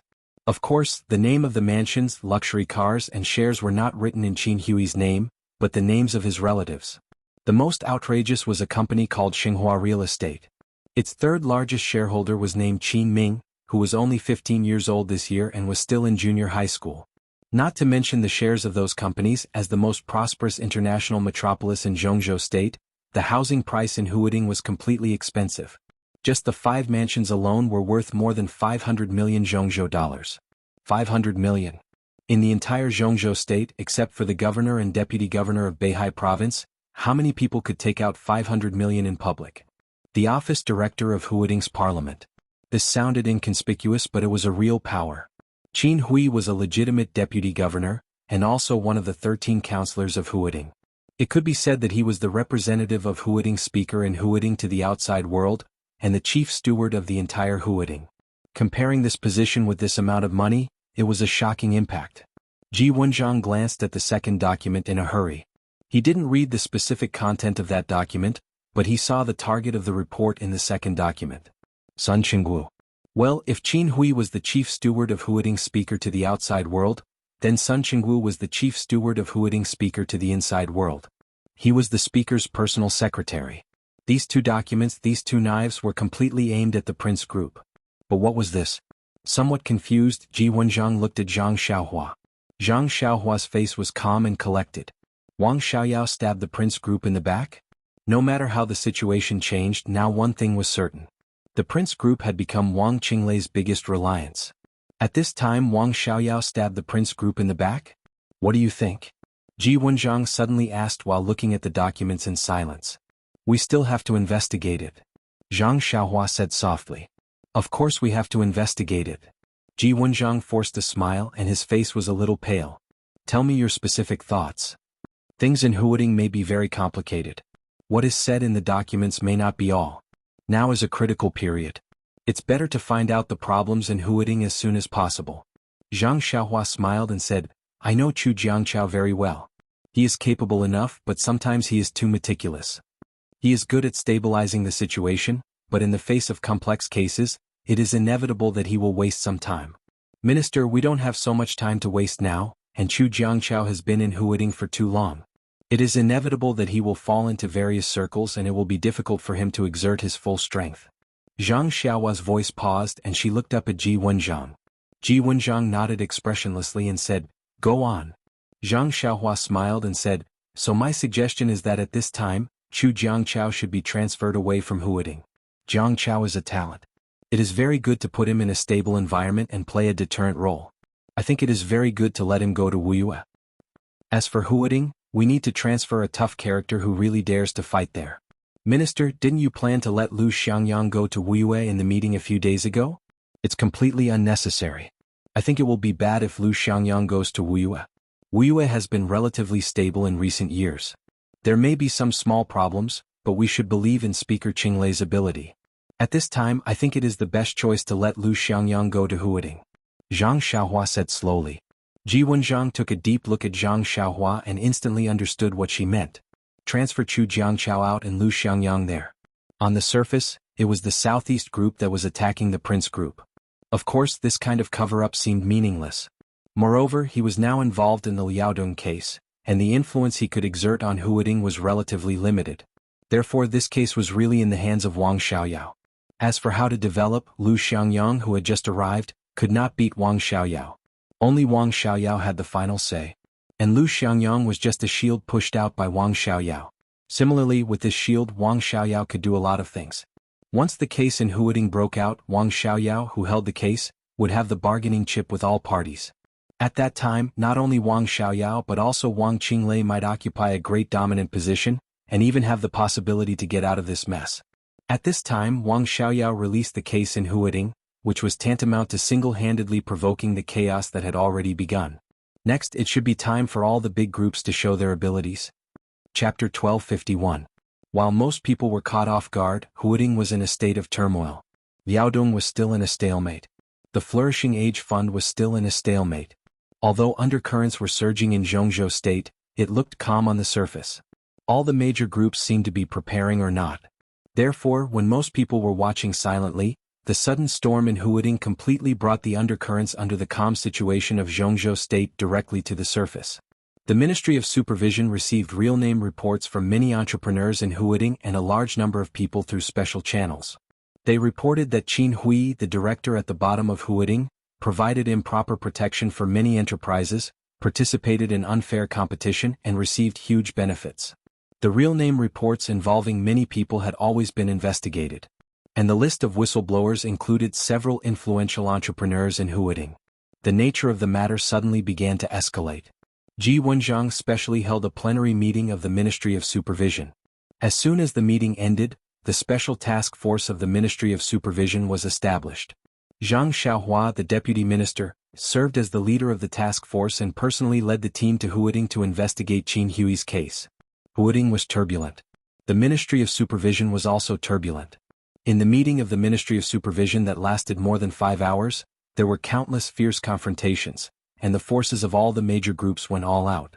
Zhang Xiaohua took the position of the task force leader without Ji Wenjiang's support. First, Ji Wenjiang was now trapped in the deep pit of Liaodong. Of course he still had his own power, but the Liaodong case had not been solved perfectly. Ji Wenjiang himself was somewhat passive. Although he wanted to take the initiative in the Huading case, he had no power to do so. Second, the other major groups were competing too fiercely. The Southeast group had the advantage in a top government like the Ministry of Supervision, but it was absolutely impossible for it to turn this place into its own backyard. Even if it couldn't do it, it would be a taboo. Ji Wenjiang's existence could make the Southeast group have the power to overwhelm other groups in the Ministry of Supervision. But with Ji Wenjiang's failure this time, the Ministry of Supervision suddenly felt like 8 immortals crossing the sea. The Giant Group, the North Group, the Prince Group, the Academics, and the Southeast Group were all competing for the position of the task force. Since the Wang family of Beihai lost Huading more than a decade ago, it had always been the focus of all the major groups, but it had always been a place that no one could take. Therefore, Huading was a mixed bag of good and bad, and all the major groups had the power to infiltrate it. Today the Prince Group had the upper hand in Huading. But with the outbreak of the case in Huading, the advantage of the Prince Group had been lost. In the current situation, whoever won the position of the task force would have the possibility to lead the storm in Huading. Who would be willing to let go of such an opportunity? Everyone was fighting for it and neither side was willing to give way. So in the end, even though he didn't support Zhang Xiaohua, Ji Wenjiang still chose him. Zhang Xiaohua, Wang Xiaoyao, Wang Qinglei, and Yu Chuanguang were now close to the Prince Group, but they had not officially entered it. Moreover, they and the Southeast Group were also making use of and cooperating with each other. If Zhang Xiaohua went there, the Southeast Group would be able to control the affairs in Huading to a certain extent. At least in this matter they had the possibility of being roped in. For the Prince Group, there was no doubt that Zhang Xiaohua was now close to them and could be regarded as half of their own people. If they couldn't compete with their own people, it was the best choice to support Zhang Xiaohua. The Southeast Group and the Prince Group supported her at the same time. Zhang Xiaohua was also the former Minister of Supervision of Huading, so he knew Huading very well. Therefore, after a fierce competition, Zhang Xiaohua personally led the team to Huading. And Zhang Xiaohua did not disappoint anyone. Perhaps it was because the evidence in the report was too much and too detailed. On the third day of the task force's arrival in Huading, Qin Hui, the director of Huading, was directly taken away from the meeting of the directors of Huading by the task force. That afternoon, the secretary of Huading Speaker Zhong Yue was also taken away by the task force. The wind and clouds were howling. The major groups in Zhongzhou state were completely shocked. One after another, the people involved in the case were continuously dragged into it. Different from Liaodong, the whole of Huading had become a battlefield in the shortest time, and all the major groups entered the battlefield. And the first to move was the Southeast Group. The Ministry of Supervision operated at the top. Lu Xiangyang, Ji Wenjiang's confidant, was transferred to Huading as the director of Huading and the Minister of Supervision. Anchu Jiangchao, the former Minister of Supervision, was transferred to Wuyue. Director Yu, the Minister of Supervision. On the third day of this heavyweight appointment, 2 deputy mayors of Huading were transferred to Wuyue. One served as the deputy governor, and the other as the director of the council office. An obscure network began to spread in all directions with Wuyue and Huading as the center, affecting everyone's mind. The new group did not directly participate in this matter, but all the influential forces were supporting the giant group. Li Tianlan and Qin Weibai were also paying attention to Huading. While many people were carefully analyzing the situation in Huading and thinking about how to make a move, Qin Weibai, who had received the news of the personnel transfer, just smiled and said softly, "Wang Xiaoyao is making arrangements. He benefits from both sides and exerts pressure on both sides at the same time. This is a beautiful move." "I don't understand," Li Tianlan said bluntly. Qin Weibai thought for a moment and said with a chuckle, "He should have a tacit understanding with Speaker Bai, or rather, he borrowed Speaker Bai's power. They have never met." But the problem in Liaodong put Ji Wenjiang in a passive position in the Ministry of Supervision. At this time, Wang Xiaoyao can take the initiative to the greatest extent by throwing out the Huading case. Benefits from both sides and puts pressure on both sides. Isn't Wang Xiaoyao afraid that the Prince Group and the Southeast Group will fall out with him? Not to that extent. Besides, they really don't dare to do so now. Qin Weibai smiled. The two sat on the big balcony on the top floor of Emperor Dong's palace castle in the early morning, enjoying the cold wind, leisurely and casual. This time it is essentially a deal. The Southeast Group wants to touch Wang Qinglei, which can be said to be half true and half false. The so-called true is that they really want to touch him and settle accounts with him. But Wang Qinglei has been operating in Wuyue for so long, and the Southeast Group also knows that it is not easy to touch him. It is just a try. It would be best if they can touch him, but if they can't, they will put pressure on him. This year is very critical for Wang Qinglei. Even if the Southeast Group can't touch him, it will cause a lot of obstacles for him. So Wang Qinglei will definitely feel the pressure. He is in a bad situation now. If he has a choice, he naturally doesn't want to resist the Southeast Group by force. If possible, it is best to cooperate to a certain extent.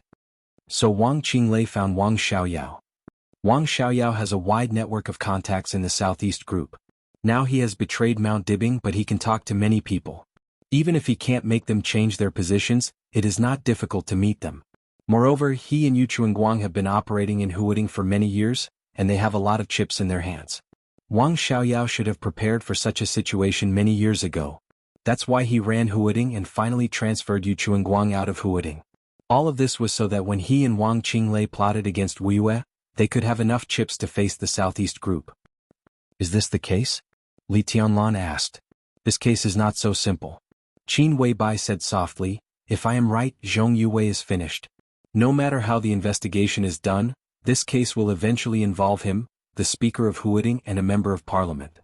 If there is no such certainty, the Southeast Group will not be moved by Wang Xiaoyao's chip. The current situation is very obvious.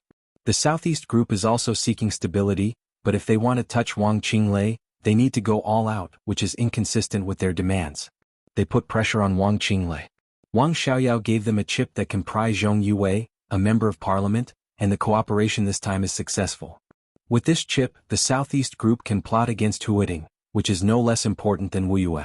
So they can accept letting go of Wu Yue and giving it to Wang Qinglei because it is something they can no longer take back. It is better to let it go and fight for Huading with all their strength. As for the Prince Group, although Zhong Yue has done a good job over the years, the major groups have put a lot of pressure on Huading.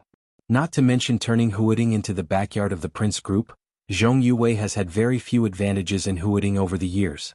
Huading is no worse than Wu Yue. From another point of view, Wu Yue is no worse than Huading. The senior management of the Prince Group is very eager to turn Wu Yue into their back garden, and it is relatively simple. As long as they pull Wang Qinglei into their camp, Wu Yue will belong to them. It is just that Wang Qinglei has a solid foundation and wants to go further. Now, there are many people in the Prince Group who support Wang Qinglei, and there are also many people who oppose him. So he can only continue to look for Wang Xiaoyao. Wang Xiaoyao threw out the Huading case at this time and let Zhang Xiaohua take the lead. For the Prince Group, it is to show its value and also to put pressure on the Prince Group. After this incident broke out, the senior management of the Prince Group should soon unify the voices within the group and decide to support Wang Qinglei. In this way they can not only stabilize Wang Xiaoyao but also get Wu Yue. At the same time they can use Zhang Xiaohua to leave some forces in Huading. Even if the Southeast Group is dissatisfied with Wang Xiaoyao now, they can do nothing about it. They can't take down Wu Yue, so they naturally can't ask Wang Xiaoyao to give Huading to them. What Wang Xiaoyao gave them was an opportunity that they couldn't miss.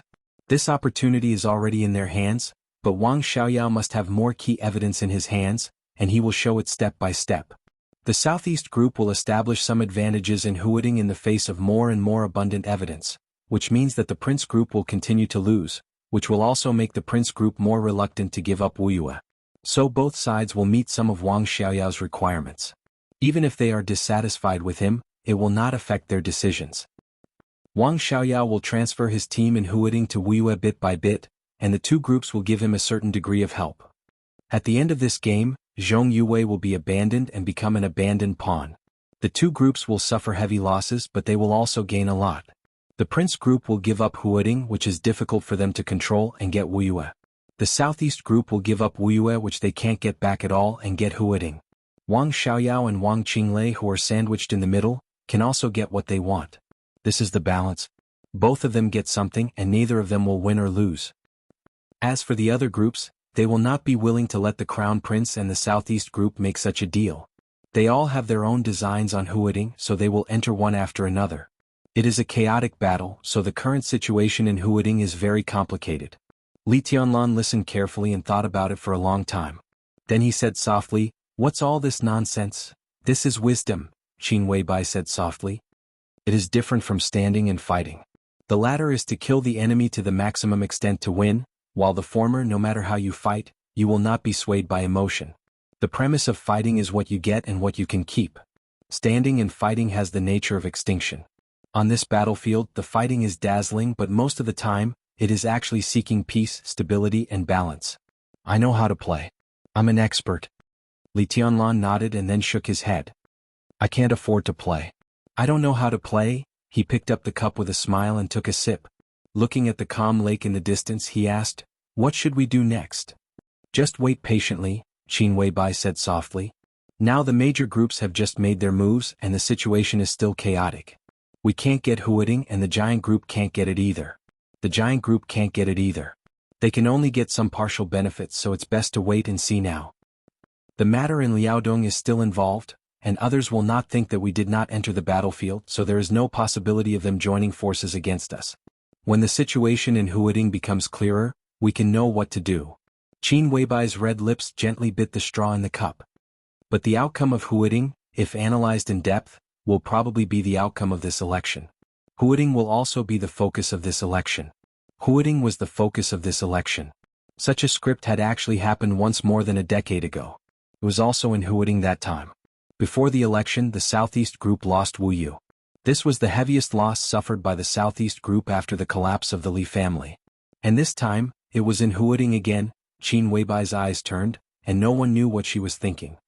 We still have to wait. Li Tianlan shook his head, feeling a little helpless. He was really bored now. Don't worry. Qin Weibai chuckled. Huading is already in chaos. All the major groups have begun to enter the battlefield, and each other's energy is involved. Such a situation is good for us. Li Huaqing should also make up his mind. In 3 days at most he will definitely take the initiative to talk to you. Why are you so sure? Li Tianlan was a little curious. Because something will happen in Yuzhou. Qin Weibai looked at Li Tianlan and said softly. Her eyes were full of affection, but behind the affection, there was a touch of sadness. Tianlan, after Li Huaqing talks to you I will leave. Li Tianlan looked at Qin Weibai calmly and raised his eyebrows. Where are you going? Qin Weibai turned her head and whispered, to the Lin clan to deal with some things. After all, I am still the patriarch of the Lin clan. Chapter 1252. Li Tianlan's eyes became a little complicated. His mood at this moment could not be described at all. Qin Weibai was going to the Lin clan. Without any warning, Qin Weibai said it calmly. Li Tianlan didn't feel surprised at all. The emotion in his heart seemed to be reluctance, but also disbelief. Everything was a little uncertain. What happened to the Lin clan recently? Li Tianlan asked. There has always been something. It just depends on what I do. Qin Weibai looked at Li Tianlan softly, as if she was trying to remember his appearance. Now the dark world is not calm, and there are some different voices within the Lin clan. Mr. Lin is now in South America. The branch in South America wants to expand. The interests of the Jiang family, the Heroes Club, and even the fantasy world are what they want now. Li Tianlan nodded. Lin Bujing. A few days ago, he talked to the patriarch of the largest branch of the Lin clan in South America on the phone. He was a very forthright middle-aged man. The deepest impression he gave Li Tianlan was that he was extremely decisive and sincere. Lin Bujing hoped to get the support of Emperor Dong's palace in America. Strictly speaking, he hoped that Emperor Dong's palace could send troops to America and share America with him. This guy was very ambitious, but he didn't fight at all when he should. He handed over some core information and even core industries of the Jiang family to Li Tianlan without hesitation. Lin Bujing made it very clear on the phone that he would fully support Emperor Dong's palace's expansion in America. America was now in chaos. After Jiang Qinsong's death, the new invincible realm expert Jiang Guichu had stabilized the situation. But on the night of the final battle in Beihai, Jiang Guichu died on Mount Dibing. Several secret bases of the Jiang family suffered heavy losses under the joint efforts of the Lin clan, the fantasy world, and the Heroes Club. The whole Jiang family was on the verge of collapse. But it was just on the verge of collapse. A lean camel was bigger than a horse. The Jiang family of South America had been operating in America for hundreds of years. Although it had suffered heavy losses, its resistance was still strong. Lin Bujing was very thoughtful. According to the current situation, it was only a matter of time before he took down the Jiang family. However, he had no intention of taking the Jiang family's interests. He would unconditionally give this part of the interests to Emperor Dong in exchange for the opportunity to form an alliance with Emperor Dong. Lin Bujing's real target was the Heroes Club and Fantasy World, which were nominally on the same front with the Lin clan. The Heroes Club was also a superpower in South America. Its overall strength was slightly weaker than that of the Jiang family, but not by much. Compared with the Jiang family's extensive involvement, the Heroes Club was relatively singular. Many of the areas they developed overlapped with Lin Bujing's, so it was convenient to annex them. If they took over the Heroes Club, Lin Bujing's strength would skyrocket in the shortest time. If they took over the fantasy world, it meant that Emperor Dong's palace and the Lin clan had the ticket to enter North America. The two sides would cooperate. Lin Bujing would provide manpower, resources, and intelligence, while Emperor Dong's palace would provide high-end combat power and benefits to deter the dark world. The two sides equally divided everything of the Jiang family of South America and the Heroes Club. Then they would join forces and march into North America. Swift and decisive. Li Tianlan couldn't refuse the conditions put forward by Lin Bujing. So a few days ago, the three top assassins, Cool Breeze, Drifting Cloud, and Deep Dream, had taken a group of elites of Emperor Dong's palace to meet with Lin Bujing. Li Shi was also ready to fly directly from Emperor Dong's palace to South America. Three top assassins with comprehensive combat power that was no less than that of a half-step invincible realm expert, and there was an expert at the peak of the invincible realm behind them. Such a lineup was enough to satisfy Lin Bujing. Now it's not just Lin Bujing. Qin Weibai said softly, there are many branches of the Lin clan. Their operating mode has always been like this. The headquarters will not interfere with the decisions of the branches, but the branches must cooperate with the headquarters to a certain extent. The Lin clan is a family, but it can also be said to be an alliance of many families. When the major branches obey the headquarters to a certain extent, they will also provide enormous financial support to the headquarters, allowing the headquarters to produce more branches. The headquarters will also provide the major branches with a top combat force to deter the major branches, as well as coordinate the major branches to advance and retreat together at critical times. The Lin clan seems to be relatively scattered, but it can always guarantee the core interest chain. Their comprehensive strength may be slightly inferior to that of Beihai, but it is more stable. For hundreds of years, there has never been any internal conflict in the Lin clan, because there is no conflict of interest within them at all. No ambitious guy will be interested in the headquarters that stands aloof from the world. They all take the money and go out to spread their own branches. Now Lin Bujing is making a big move in South America, and the other branches are naturally not willing to lag behind. The strongest of the major branches, the European branch, has decided to expand. In addition to these mainstay branches, many small branches also have their own interests. Qin Weibai's eyes flickered. Obviously, she had begun to think about the situation of the Lin clan. After the chaos in Snow Country, there is the final battle in Beihai. The two great chaos changed an era. Now the dark world is empty and countless forces are leaderless. The Wang family of Beihai is busy stabilizing itself, and the Lin clan naturally wants a share of this situation. Lin Bujing cooperates with you and Lin Yuxian is also here. That is to say, two major branches of the Lin clan have a cooperative relationship with you. She looked at Li Tianlan and whispered, do you know what I'm worried about now? The European branch? Li Tianlan raised his eyebrows. I hope they can take the initiative to cooperate with you. The strength of the European branch is extremely strong. With their help, our expansion in Europe will be smoother. But what I'm most worried about is that they won't cooperate with you. This means that they are very ambitious, and in the process of expansion, they are likely to hurt the interests of Emperor Dong's palace. Do they have the guts? Li Tianlan asked faintly. I'm the patriarch of the Lin clan, and I'm also your woman. Mr. Lin has a very good relationship with you. All this means that you have a deep relationship with the Lin clan. Qin Weibai smiled and said, there is no shortage of smart people in this world. Those people in the European branch may not dare to take the initiative to attack Emperor Dong's palace, but if they don't cooperate with us, they may think that you won't turn against them with the help of the Lin clan and let you suffer some losses. Li Tianlan frowned and shook his head. I really won't, it's just... He narrowed his eyes and didn't go on. It was okay for the European branch to take advantage of him and the Lin clan. But once this precedent was set, no one knew what would happen in the future. I'll take care of it. Qin Weibai smiled and stared deeply at Li Tianlan's face. She said softly, I'll talk to them. If it doesn't work out, I have a countermeasure. At that time we can announce our breakup. This is equivalent to temporarily cutting off the relationship between the Lin clan and Emperor Dong's palace, and they won't dare to mess around. Announce their breakup? Break up. Li Tianlan's arms suddenly shook, and he looked up at Qin Weibai quietly. Qin Weibai was also looking at him. Her smile remained the same, but it was somewhat complicated. It's fake. Qin Weibai said softly, when Emperor Dong's palace gains a foothold in Europe, we can get back together at any time.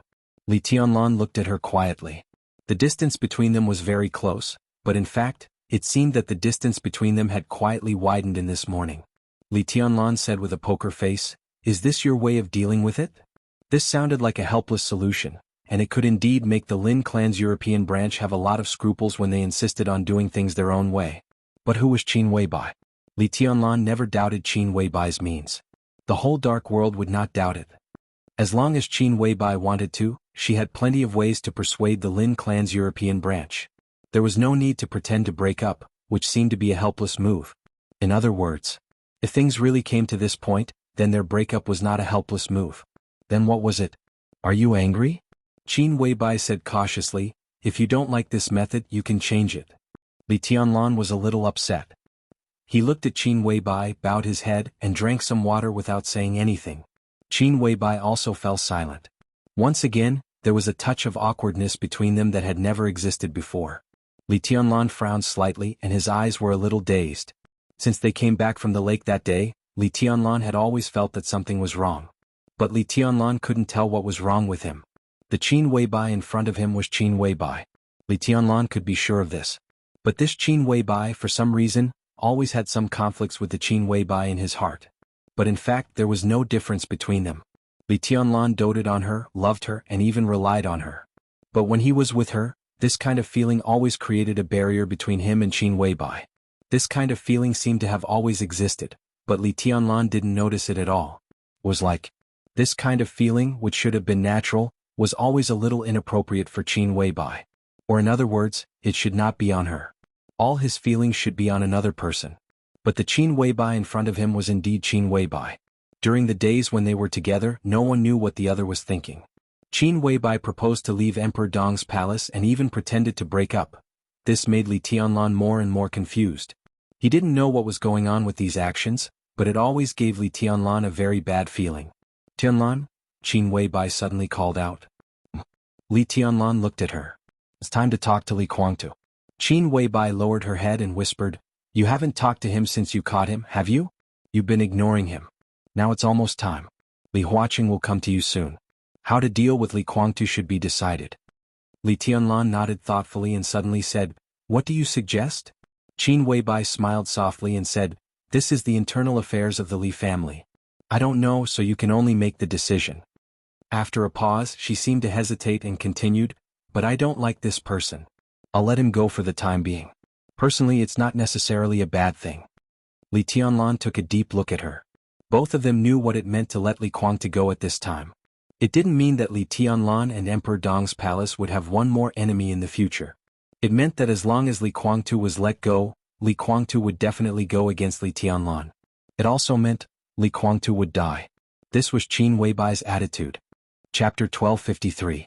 For everyone in the purgatory of heaven capital, the so-called cage was in their own headquarters. They could see the sun rising and setting, the blue sky and white clouds, know the changes in the outside world and feel the wind and clouds, but they were trapped in a small space, unable to do anything but rage. No one could have imagined that their own headquarters would become a prison to trap themselves. In this prison they were free. They could choose to eat, have all kinds of entertainment and pay attention to the outside world. But they just couldn't leave the headquarters. Their ambitions, their dreams, their expectations of what to do, what to change, what to get, they could only think about it. They couldn't do anything. Such a ridiculous and fantastical thing had actually happened just like that. The headquarters of the Purgatory of Heaven capital became a prison. Li Guangtu, the dominator of the Purgatory of Heaven capital, was captured by Li Tianlan. The Purgatory of Heaven capital, which still had the foundation of a superpower and seemed to be elite and powerful, lost its right to speak in the dark world in an incredible way. The people in the Purgatory of Heaven capital began to panic and wander. It started before the final battle in Beihai. Until now. It had been more than 2 months. Some people entered the Purgatory of Heaven capital, but no one came out. The atmosphere in the headquarters became more and more weird. All kinds of quarrels and contradictions began to escalate, and the cohesion that they were proud of began to gradually disperse. All of this was because the headquarters had now become a prison that only allowed people to go in and not get out.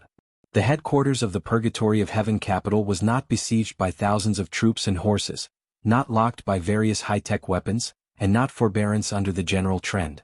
It was a streak of sword energy. It was just a streak of sword energy. It came from the young Donghuang.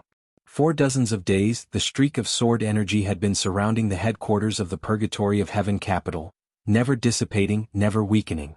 It was fierce and light, sealing every expert who wanted to leave the headquarters of the Purgatory of Heaven capital. Apart from Li Guangtu, the only invincible realm expert in the Purgatory of Heaven capital, Daybreak, had stabilized his realm. These days he had been trying to break the blockade.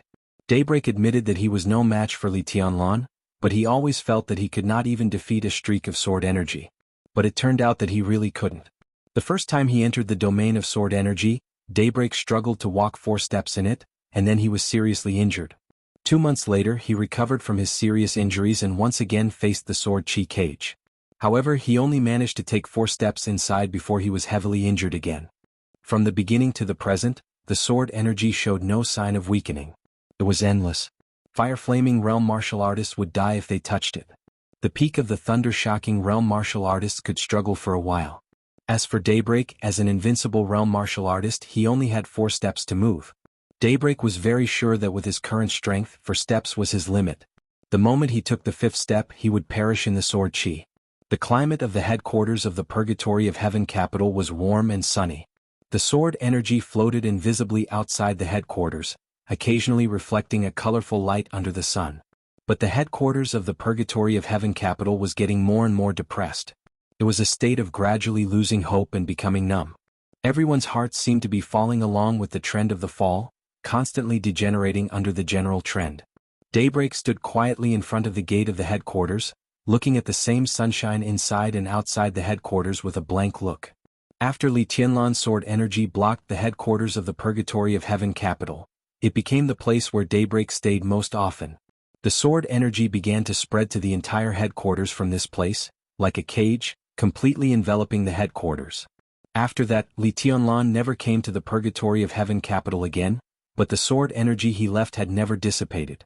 What Daybreak had been studying was this sword chi. This sword strike, not to mention its power, was undoubtedly the peak of the dark world. If he could study it thoroughly, his realm could definitely directly rush to the peak of the invincible realm, and the embarrassing situation of the Purgatory of Heaven capital would completely disappear.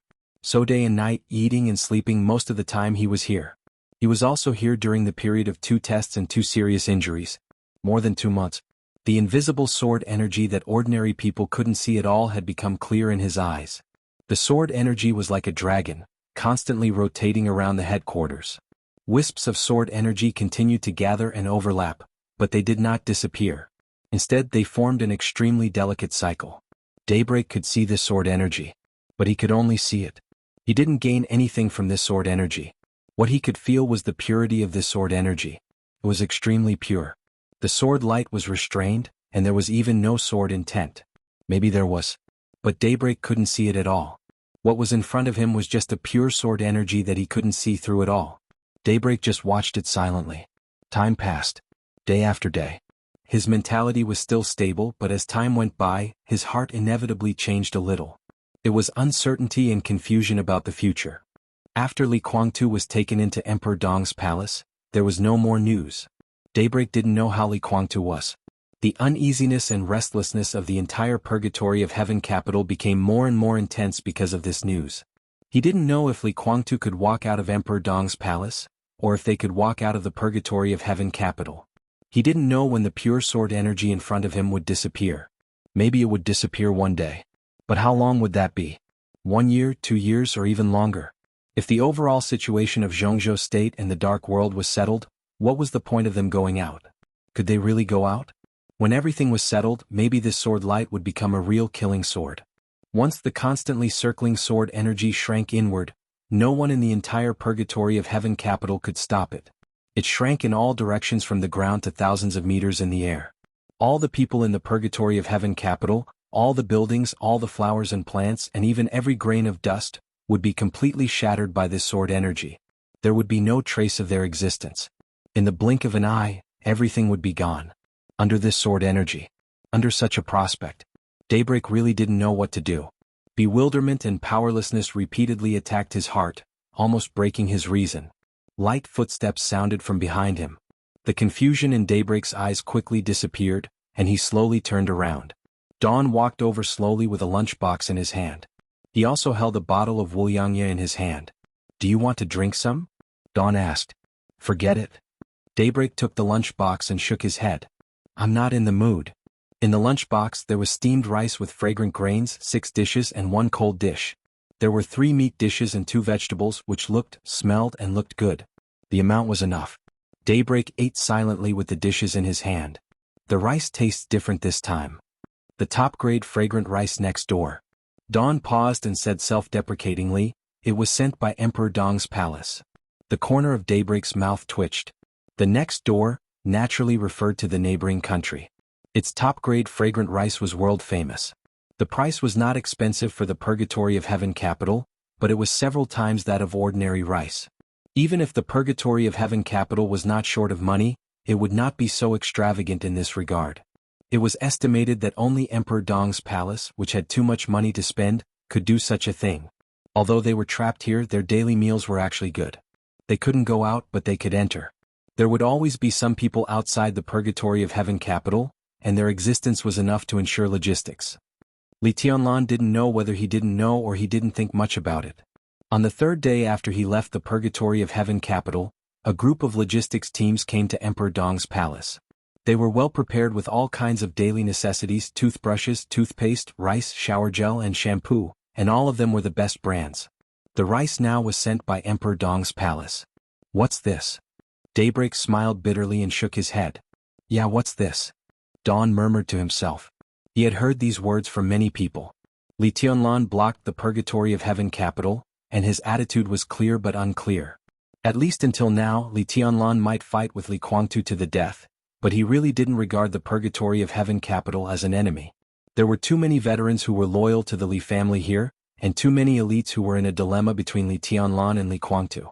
The two generations of heirs of the Li family might be hostile, but between Emperor Dong's palace and the purgatory of heaven capital, there was bound to be endless and chaotic fetters. Li Tianlan locked them up, but he never killed anyone from the purgatory of heaven capital.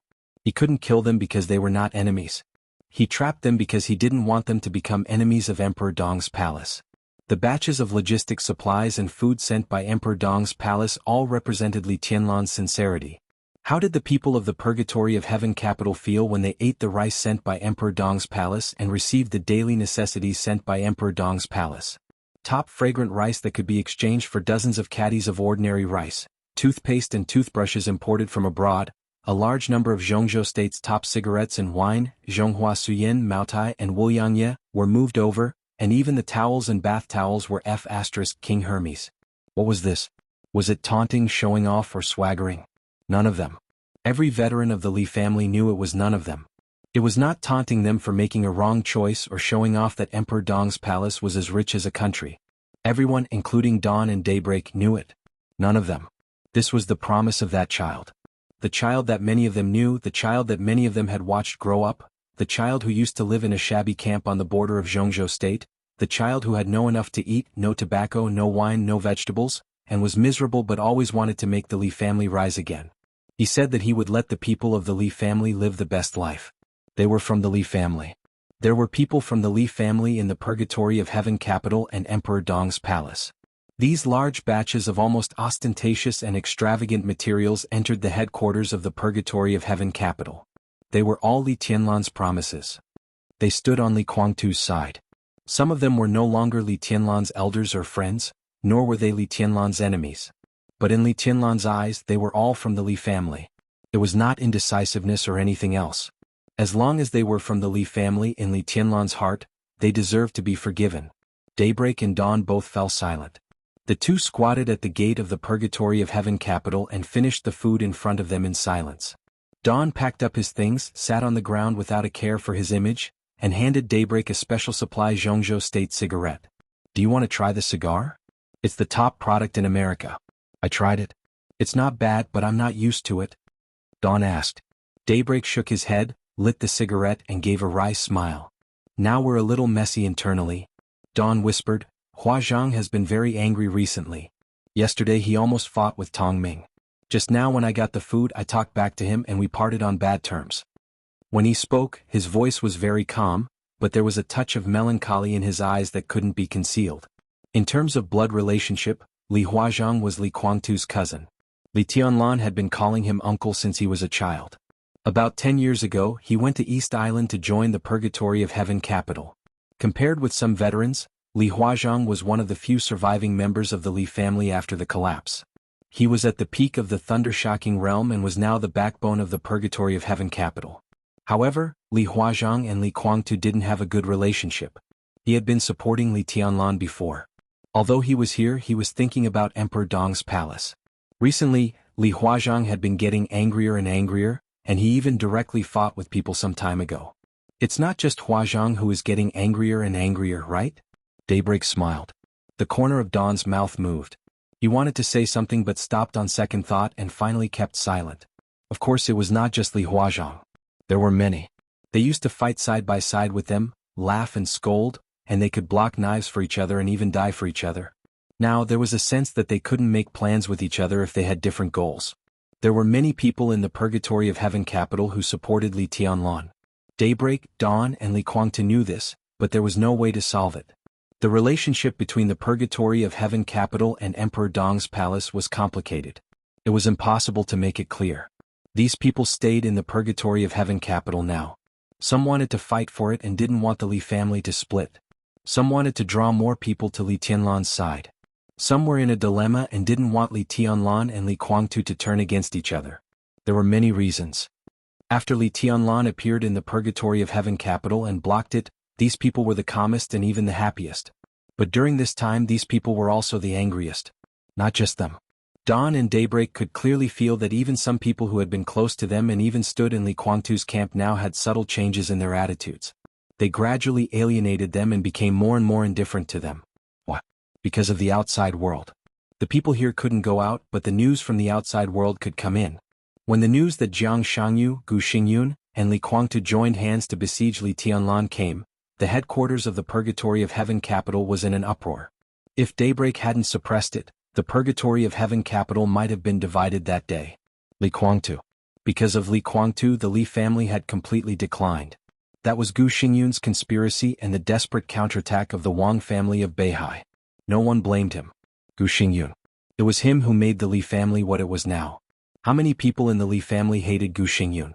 But now, Li Guangtu and Gu Xingyun actually joined hands to deal with the heir decided by Li Honghe. How absurd it was. Where did such a joint effort put the old people of the Li family? Where did such a joint effort put the old people of the Li family who had suffered over the years? Where did such a joint effort put the old people's hatred who had died over the years? Did such a joint effort mean that after the blockade of the Purgatory of Heaven capital was lifted, they would stand together with Gu Xingyun to deal with Li Tianlan?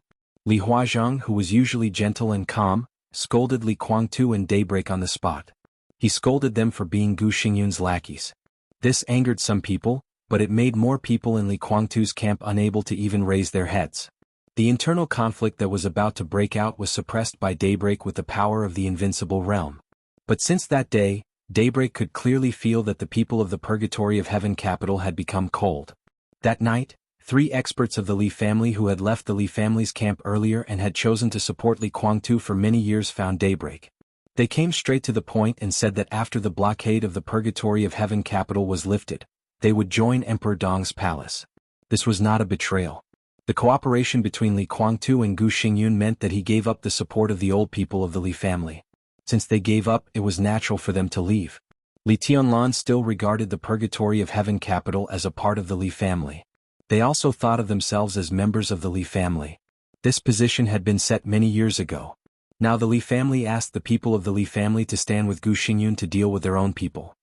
They couldn't accept it and they couldn't do it. This was a betrayal. Big brother, this is really wrong. Daybreak was silent for a long time and then he said in a low voice. When the final battle in Beihai broke out, the Purgatory of Heaven capital had made a detailed battle plan. At that time their main goal was to recapture East Island. But no matter how that plan developed, it could not involve the matter of joining hands with Gu Xingyun. No one expected that Li Guangtu would go with Gu Xingyun. He abandoned the obsession that the Li family had held for many years. In a sense, this was a betrayal. This kind of betrayal also made him lose the support of the people. Now we can't see Big Brother and no one knows what's going on. I don't believe that Big Brother doesn't understand the disadvantages of joining hands with Gu Xingyun. Daybreak said softly, I can understand how Huazhang feels, but at least we should give Big Brother a chance to explain. Maybe it's because of the benefits, maybe it's because of the prospects, or maybe it's because Emperor Dong's palace is giving you too much pressure. Li Ming said in detail, Jiang Shangyu should be the key. Otherwise, with Big Brother's temperament, he would not join hands with Gu Xingyun, and Gu Xingyun would not join hands with us. Jiang Shangyu is the key. Jiang Shangyu? Li Ming shook his head abruptly and sat on the ground with a gloomy face, not saying anything. Regarding this matter, you also have your own thoughts, right? Daybreak glanced at him and laughed. Dissatisfied? Yes. Dawn was silent for a while, then nodded. Do you hate me? Daybreak continued asking. Dawn nodded, then shook his head. I hate Gu Xingyun. Then what do you think of this? Daybreak asked, looking into Dawn's eyes. Li Ming was in a trance. After a long time, he lit a cigarette, took a deep breath and said softly, I won't join hands with Gu Xingyun, but I will support my elder brother. That's a good sentence. He didn't let down the Li family or his position. But, do you still have a chance to support him? A calm and indifferent voice sounded abruptly. The sword energy around the purgatory of heaven capital fluctuated slightly for a moment, and then the sword energy that covered the sky shook violently. Li Tianlan's figure appeared directly in the air. He looked down at daybreak and dawn, his eyes calm and condescending. The entire purgatory of heaven capital was completely alarmed in an instant. In the purgatory of heaven capital, experts walked out of their rooms one after another and quickly gathered toward the gate. Everyone looked at Li Tianlan with extremely complicated eyes. The eyes of daybreak and dawn were more complicated. Especially daybreak. He couldn't help but think of the first time he met Li Tianlan in East Island. At that time, if he hadn't taken action, would the current situation be different? But how could he not have taken action? Daybreak looked at him silently. After a long time he said hoarsely, "What did you do to His Highness?" Li Tianlan glanced at him, then at the crowd gradually gathering in the purgatory of heaven capital, and said blandly, "I killed him."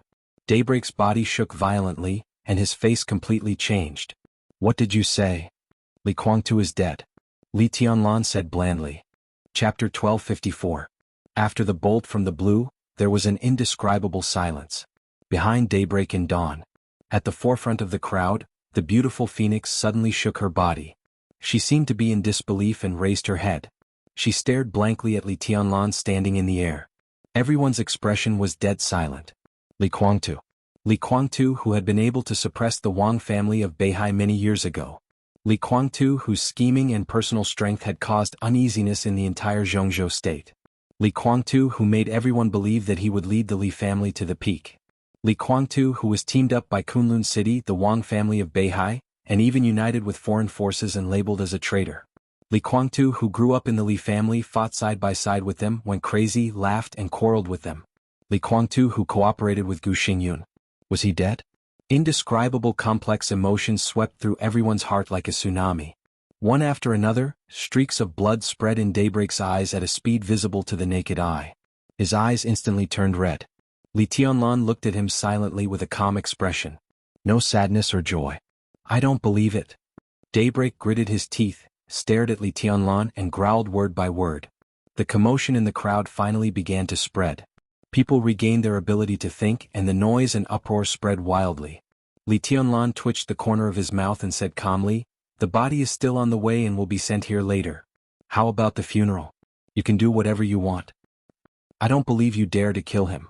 Daybreak met Li Tianlan's gaze and did not give in at all. There was only madness left in his eyes. "It's just a sword strike. Why don't I dare to kill him? Why can't I kill him?" Li Tianlan said lightly. His voice was flat without any ups and downs, with supercilious casualness, carelessness and naturalness. Daybreak stood where he was and his aura kept surging. It was difficult for most people to understand the relationship between Daybreak and Li Guangtu. He and Dawn were brothers, but they were not brothers. They were two little beggars picked up by Li Guangtu from outside.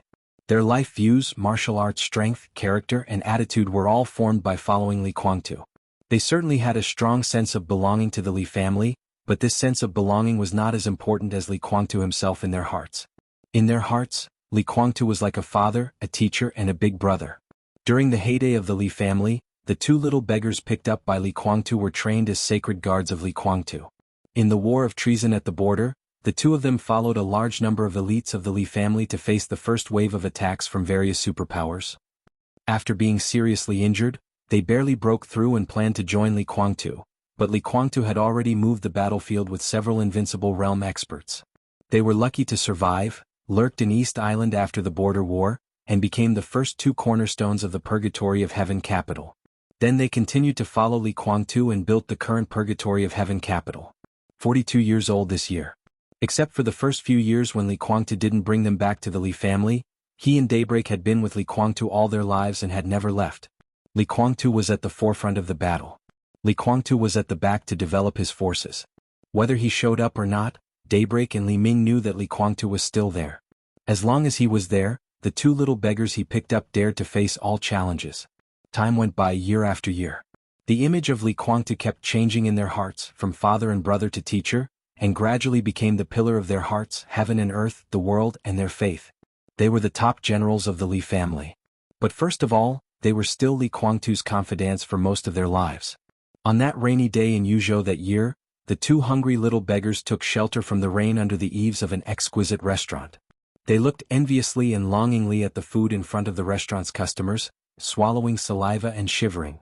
Li Guangtu was still the same Li Guangtu. He was the chosen one of the Li family, the hope of the rise of the Li family, the gloomy and vicious young master of the Li family, the first commander of the Border Control Corps of Zhongzhou State, the invincible realm expert of the Li family, the traitor, the god of the purgatory of heaven capital, and the loser who was defeated by Li Tianlan and even had to cooperate with Gu Xingyun. What did it matter? In their hearts, Li Guangtu was still the big brother who walked out of the restaurant on that rainy day, touched their heads, smiled and said that he would take them to eat delicious food. That year Li Guangtu was 19 years old. They were only 6 or 7 years old. That year the handsome Li Guangtu was having dinner with his classmates in that restaurant. The two little beggars changed into clean clothes, followed him from the restaurant to the bar and then to the hotel. When Li Guangtu walked into the hotel room with the two little girls who could be regarded as campus belles in his school, the young master of the Li family said to them with a smile, "You'll follow me from now on." Many years later, Daybreak and Dawn knew that when they first met, Li Guangtu was compassionate. Guangtu did have a compassionate heart, but if it weren't for the poor and kind-hearted young lady that day, Li Guangtu wouldn't have done that. The two little beggars became props that day. It was because of Li Guangtu's kindness to them that the beautiful young lady willingly took off her clothes in front of Li Guangtu with another female classmate in the hotel that night. But what did it matter? They might be props, but they were not abandoned in the end. After that night, they were taken by Li Guangtu to the Li family's unbelievably luxurious mansion in Yuzhou. They had new identities, new rooms and new books. Li Guangtu said that they were his younger brothers. Everyone in the Li family was extremely friendly to them. No one dared to look down on them at school because they had a brother who often drove a luxury car with all kinds of beautiful girls to and from school. They were no longer props, as if they had really become Li Guangtu's younger brothers. Later on, they were all masked. At that time, Li Guangtu was the real Li Guangtu. He was merciless in training, merciless, charming, surrounded by all kinds of beautiful girls, and had a lot of money in his pocket. He would buy a lot of snacks for them. He would laugh when he took them to eat spicy hot pot. He would be at a loss when he cried. He would be merciless in training. He would take all the responsibility when he got into trouble and yell at others. He would let Daybreak and Dawn step on his shoulders to watch a strange big sister take a bath. He would play glass ball with them for an afternoon without any impatience. He would play video games with them until late at night and then drive out for skewers. He would force them to get drunk and lift the skirt of the girl at the next table. Things changed.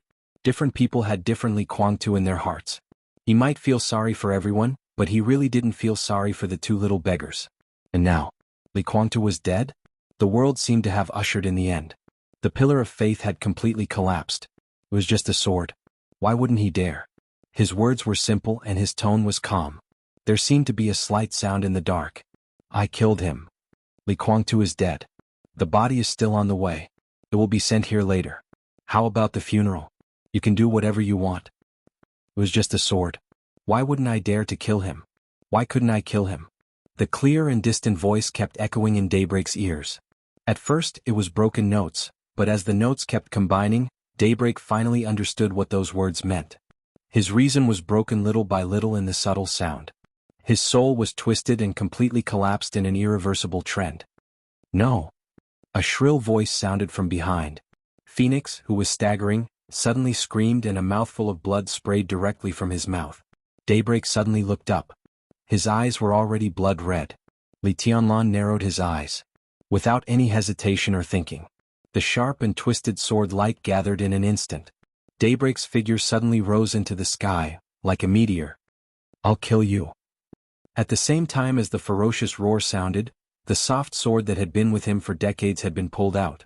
The swaying blade tightened for a second and then completely collapsed. The shining sword light spread wildly in the headquarters of the Purgatory of Heaven capital. Blood bloomed in the air. He no longer had any concerns or thoughts. Daybreak, who was completely mad, directly burned his vitality at this moment. The sharp sword energy was condensed to the extreme and turned into a giant sword shadow of hundreds of meters. The shadow of the giant sword completely enveloped Li Tianlan. As Daybreak's body rose into the air, the shadow was constantly shrinking. The sword energy was still condensing. The giant sword shadow, which crossed from top to bottom, shrank into countless sword energy long swords. Sharp, gloomy and pure. Daybreak's eyes were full of madness. Before this sword hurt anyone, he had been seriously injured because of his reckless outburst. The sword Shadow and Daybreak rushed over at the same time. Li Tianlan narrowed his eyes. He raised his palm and pressed it down. It was calm, casual, and light as if it had no power. However, everyone could hear the oppressive and violent sound that suddenly rang out in the air. The sky above the headquarters of the Purgatory of Heaven capital was abruptly twisted for a moment. In the thunderous sonic boom, all the sword energy disappeared in an instant. The whole space was shaking violently. The twisted air was shaking wildly in a way visible to the naked eye, and ripple-like ripples appeared in the air. Daybreak's rising body seemed to be hit by a huge force and was directly slapped down at a faster and fiercer speed. Boom! The ground shook violently. The asphalt pavement in front of the headquarters of the Purgatory of Heaven capital suddenly cracked. Dust flew, and the dense cracks spread in all directions on the ground, all the way to the front of the crowd. Daybreak's whole body was slapped into the ground, covered in blood. He coughed violently. Li Tianlan. Dawn's attack and roar followed Daybreak.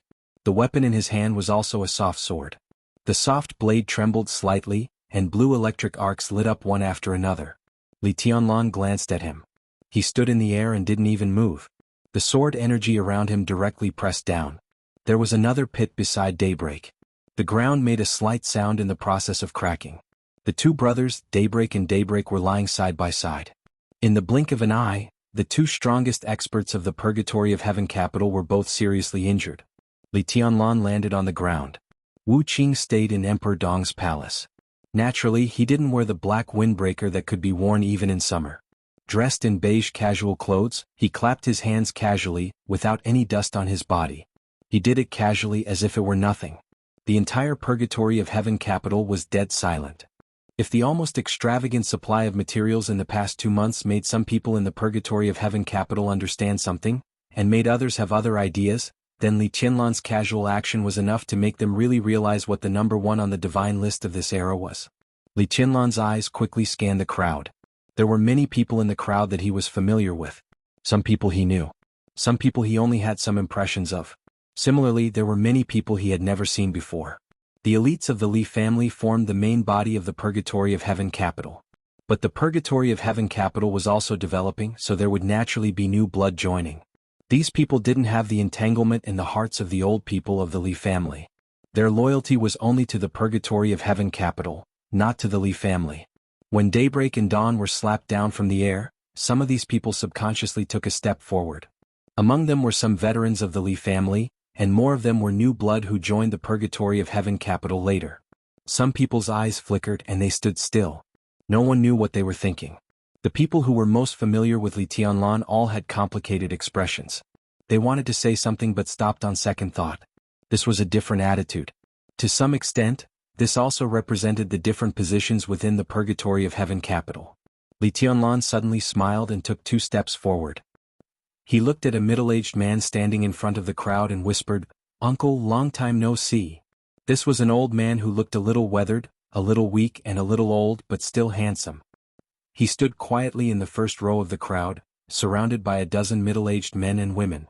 Obviously, in the Purgatory of Heaven capital, this was a man whose status was not too high, but he had considerable influence in the Li family. When Li Tianlan was looking at him, he was also looking at Li Tianlan. Different emotions were surging in his deep eyes. There was relief, nostalgia, trance, anger, helplessness, joy, confusion, and bitterness. Li Huazhong. Li Guangtu's cousin. This was a real member of the Li family. Even in the most glorious time of the Li family, he was one of the core members of the Li family who was valued by Li Honghe. If Li Tianlan had to rank all the people in the Purgatory of Heaven capital, excluding Li Guangtu, Li Huazhong's importance was definitely in the top 3. Li Huazhong's strength at the peak of the thunder-shocking realm could not be said to be a top expert, but he was the talent that Emperor Dong's palace currently lacked the most. "Tianlan, what do you want to do here?"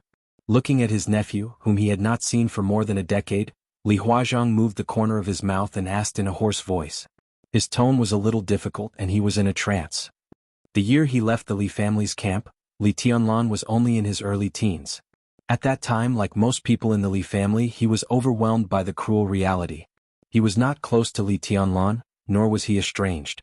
In that oppressive environment at that time, it was really difficult for anyone to calm down and get along with a child carefreely. Li Huazhang only remembered that when Li Tianlan was a child, he liked to stick to him and ask him to tell stories. At that time, Li Tianlan was even younger, about 5 or 6 years old. 2 years before he left the Li family's camp, Li Tianlan had begun to seriously accept Li Honghe's almost cruel training plan and worked hard to change the Li family's fate. They didn't even have the chance to meet at that time. In any case, Li Huazhang did not expect that the first meeting between uncle and nephew after leaving the Li family's camp would be like this. He killed Li Guangtu? Li Guangtu was dead? Li Huazhang looked at him in a daze and his eyes were a little dull. I came to see you, Li Tianlan said slowly. His eyes narrowed slightly. I also came to see the child. Child? Li Huazhang was stunned. The crowd was silent for a moment, and everyone's expression suddenly changed. Li Tianlan gently raised the corner of his mouth and turned to look at Phoenix, who was standing there in a daze. His voice was soft. Where is the child? You and Li Guangtu's child. Chapter 1255. That child, that child. In the headquarters of the Purgatory of Heaven capital, uneasiness, hesitation, struggle and different emotions permeated the crowd. Everything that happened today was too sudden. Everyone in the Purgatory of Heaven capital was not mentally prepared. They all thought that the problem between the Purgatory of Heaven capital and Emperor Dong's palace was only between Li Tianlan and Li Guangtu. Both of them were from the Li family. Even if there was a difference in strength, they should not be in such a hurry to kill each other. Li Tianlan's youth became his greatest advantage against the Purgatory of Heaven capital. He still had too much time to put the already divided Li family back together and make the Li family better, so people thought that he would not use too drastic means. Li Tianlan's sword Qi blocked the Purgatory of Heaven capital but did not kill anyone. The subsequent supply of materials confirmed this point. They thought that Li Tianlan would be gentle to the Purgatory of Heaven capital, slowly draw it to his side, and try to incorporate the Purgatory of Heaven capital into Emperor Dong's palace.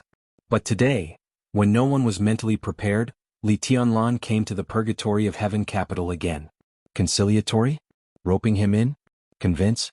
No, nothing at all. He directly announced the death of Li Guangtu, which instantly hurt Daybreak and Dawn. He didn't have much contact with the old people of the Li family and directly asked about the child of Li Guangtu and Phoenix. Li Guangtu had descendants. This was no longer a secret. This child was undoubtedly very special in the hearts of the old people in the Purgatory of Heaven capital. Those loyal to Li Guangtu would regard this child as the young master of the Purgatory of Heaven capital.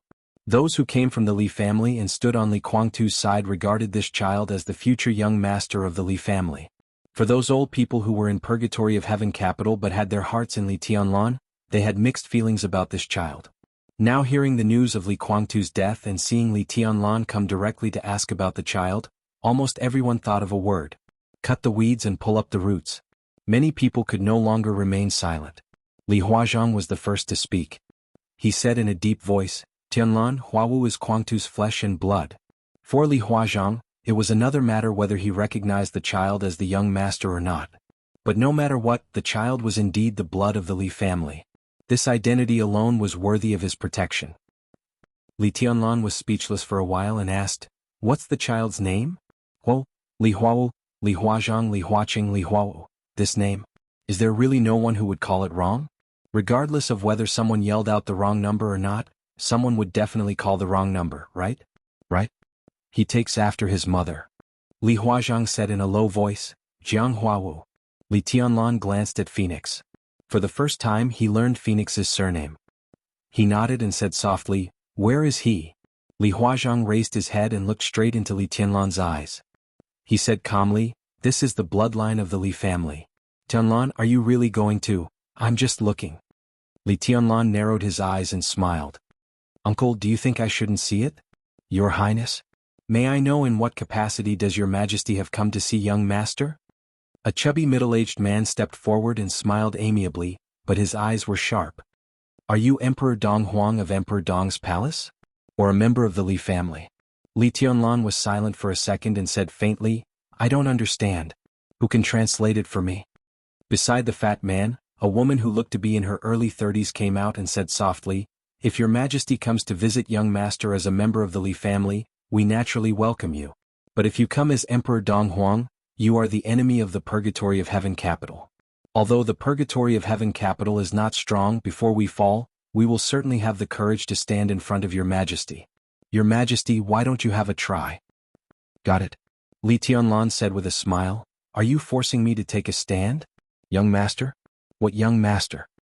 Of course, it's the young master of the Li family. The fat man said with a smile, his voice clear and firm. Li Tianlan looked at the fat man quietly.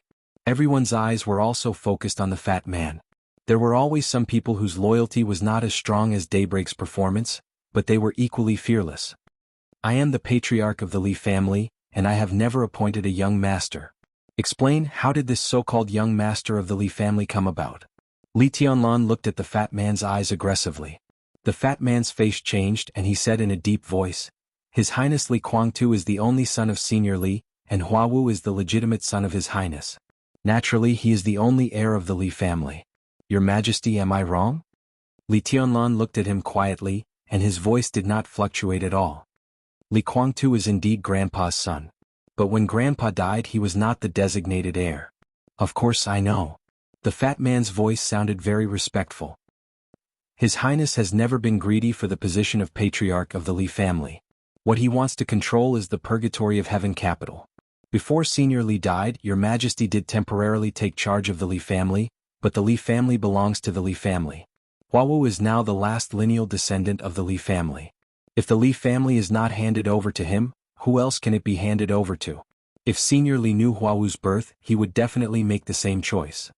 The purgatory of heaven capital and Emperor Donghuang's palace, how can the people of the Li family be convinced if they don't hand over such a big foundation to Huawu? If they don't hand over such a big foundation to Huawu, will they always let outsiders take charge? Everyone looked at the fat man in shock. Li Huazhang's face changed. He wanted to say something but stopped on second thought, but he did not know what to say. Li Tianlan seemed to be angry and laughed. So you mean that this child named Huawu will not only inherit the purgatory of heaven capital in the future, but I will also hand over Emperor Donghuang's palace to him, right? Is that what you mean? That's not what I mean. The fat man said softly, it's that the Li family really needs a reasonable and legal heir, and Huawu is now the only candidate. I believe that Senior Li's spirit in heaven will also agree to let Huawu take charge of the purgatory of heaven capital and Emperor Donghuang's palace. Your Majesty's contribution to the Li family is undeniable, and we are also grateful for your contribution to the Li family. We also hope that Your Majesty can make persistent efforts and train Huawu well in the future, so that he can completely take over Emperor Donghuang's palace and purgatory of heaven capital. Well, this was not only asking him to hand over all his current family property, but also to do his best to train the person who robbed him of his family property. Li Tianlan suddenly did not know what to say. Glib talk had never been his strength. Ridiculous. In the gloomy low roar, Li Huazhang, who had been silent, could not bear it anymore and stood up. Zuoqing, if you don't know the situation of the Li family, don't talk casually. Emperor Donghuang's palace is the foundation of his integration of various resources. Why should Huawu take over? The situation he created can't be taken away with a few words. Moreover, why do you say that Huawu will take over Emperor Donghuang's palace? Tianlan is the heir of the Li family appointed by Senior Li on his deathbed, not the temporary control of the Li family. Emperor Donghuang's palace, the Li family, and the purgatory of heaven capital should be his. Even if the Li family has a young master, it should be Tianlan's confirmed candidate. Li Huazhang stared coldly at the fat man who was called Zuoqing, and his voice became colder. Moreover, Zuoqing, you are just a guest of purgatory of heaven capital. You are not a guest of the Li family. When is it your turn to intervene in our affairs? Chapter 1256. Li Tianlan glanced at Li Huazhang in surprise. Because he left early, he had no deep impression of this uncle, so he couldn't judge his position. But at this time his attitude was very clear. Obviously he chose to stand on his side. Li Tianlan looked at the crowd around Li Huazhang again. A dozen people were not a large-scale group in the purgatory of heaven capital, but Li Tianlan was very familiar with a few of them. Seeing Li Tianlan looking over, they nodded slightly and raised the corners of their mouths, revealing a smile. Advisorly, when Senior Li died, young Master Huawu was not born, so Senior Li chose to let His Majesty East Emperor temporarily control the Li family. The chubby Zhuge took a deep look at Li Huazhang. I still say the same thing. The Li family belongs to the Li family, so it should be inherited by the Li family. Now the Li family is divided into two, Emperor Dong's palace and the purgatory of heaven capital. This is definitely not the situation that Senior Li wants to see. If he is still here, he will certainly hope that young Master Huawu can slowly integrate the power of the Purgatory of Heaven capital and Emperor Dong's palace and make the Li family strong again. I am a member of the Li family, Li Huazhang said coldly, but everyone knows that the Li family's power is mainly concentrated in the Purgatory of Heaven capital. Emperor Dong's palace is the foundation of Tianlan, and its main body is Samsara Palace. What does it have to do with the Li family? Zhui guessed, I can understand that you regard Huawu as the young master of the Purgatory of Heaven capital. But the Li family belongs to Tianlan, and Emperor Dong's palace belongs to Tianlan. We don't argue about whether Huawu is qualified to inherit the Li family. At least, he is not qualified to inherit Emperor Dong's palace. What a joke. A sharp voice rang out from the back of the crowd. Li Tianlan raised his eyebrows slightly, and the corners of his mouth raised in an almost imperceptible curve. Here it came. The purpose of his coming here today was to see what kind of monsters were there in the Purgatory of Heaven capital. The more such people came out, the better. An old man who looked nearly 60 years old walked out of the crowd and said coldly, Is there no power of the Li family in Emperor Dong's palace? The foundation of Emperor Dong's palace was built by the Li family. Later, the Samsara Palace joined because of His Majesty Dong Huang. The old man paused, looked straight into Li Tianlan's eyes and said with a smile, Your Majesty, if I may be so bold to ask, do you now think that you no longer belong to the Li family but only to Dong Huang? Li Tianlan looked at him quietly. The old man in front of him looked the same as the left-honored guest, but he was also completely different. When the latter stepped forward, his gaze was calm.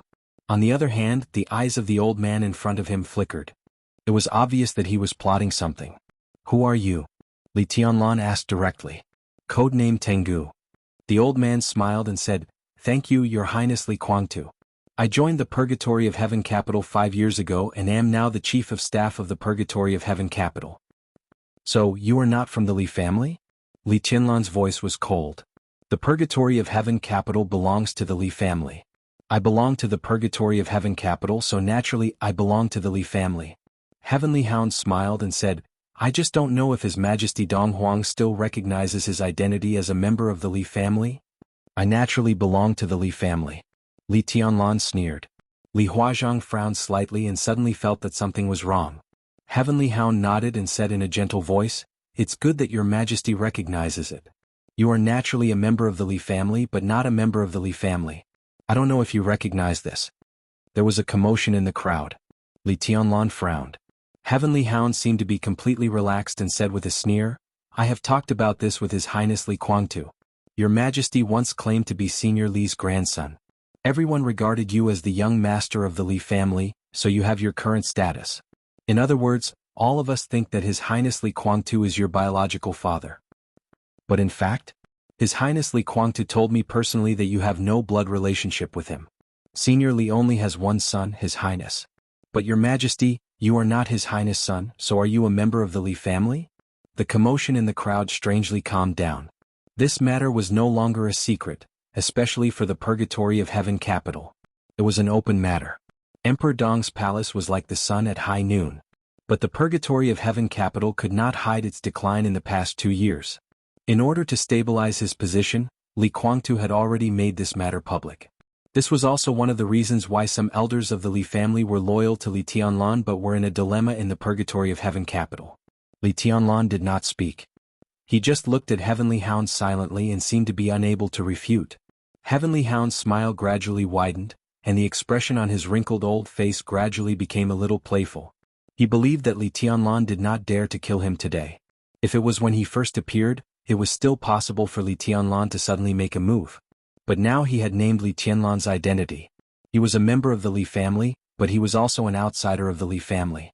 Under this premise, if Li Tianlan killed him, it would only make people think that he was angry out of humiliation and even offend the public. The most important thing was that Li Kuangtu was dead now. If Li Kuangtu was alive, Heavenly Hound naturally did not dare to stand up and make irresponsible remarks. But now that Li Kuangtu was dead, Heavenly Hound stood up and became a hero who tried his best to defend Li Kuangtu's widow and child.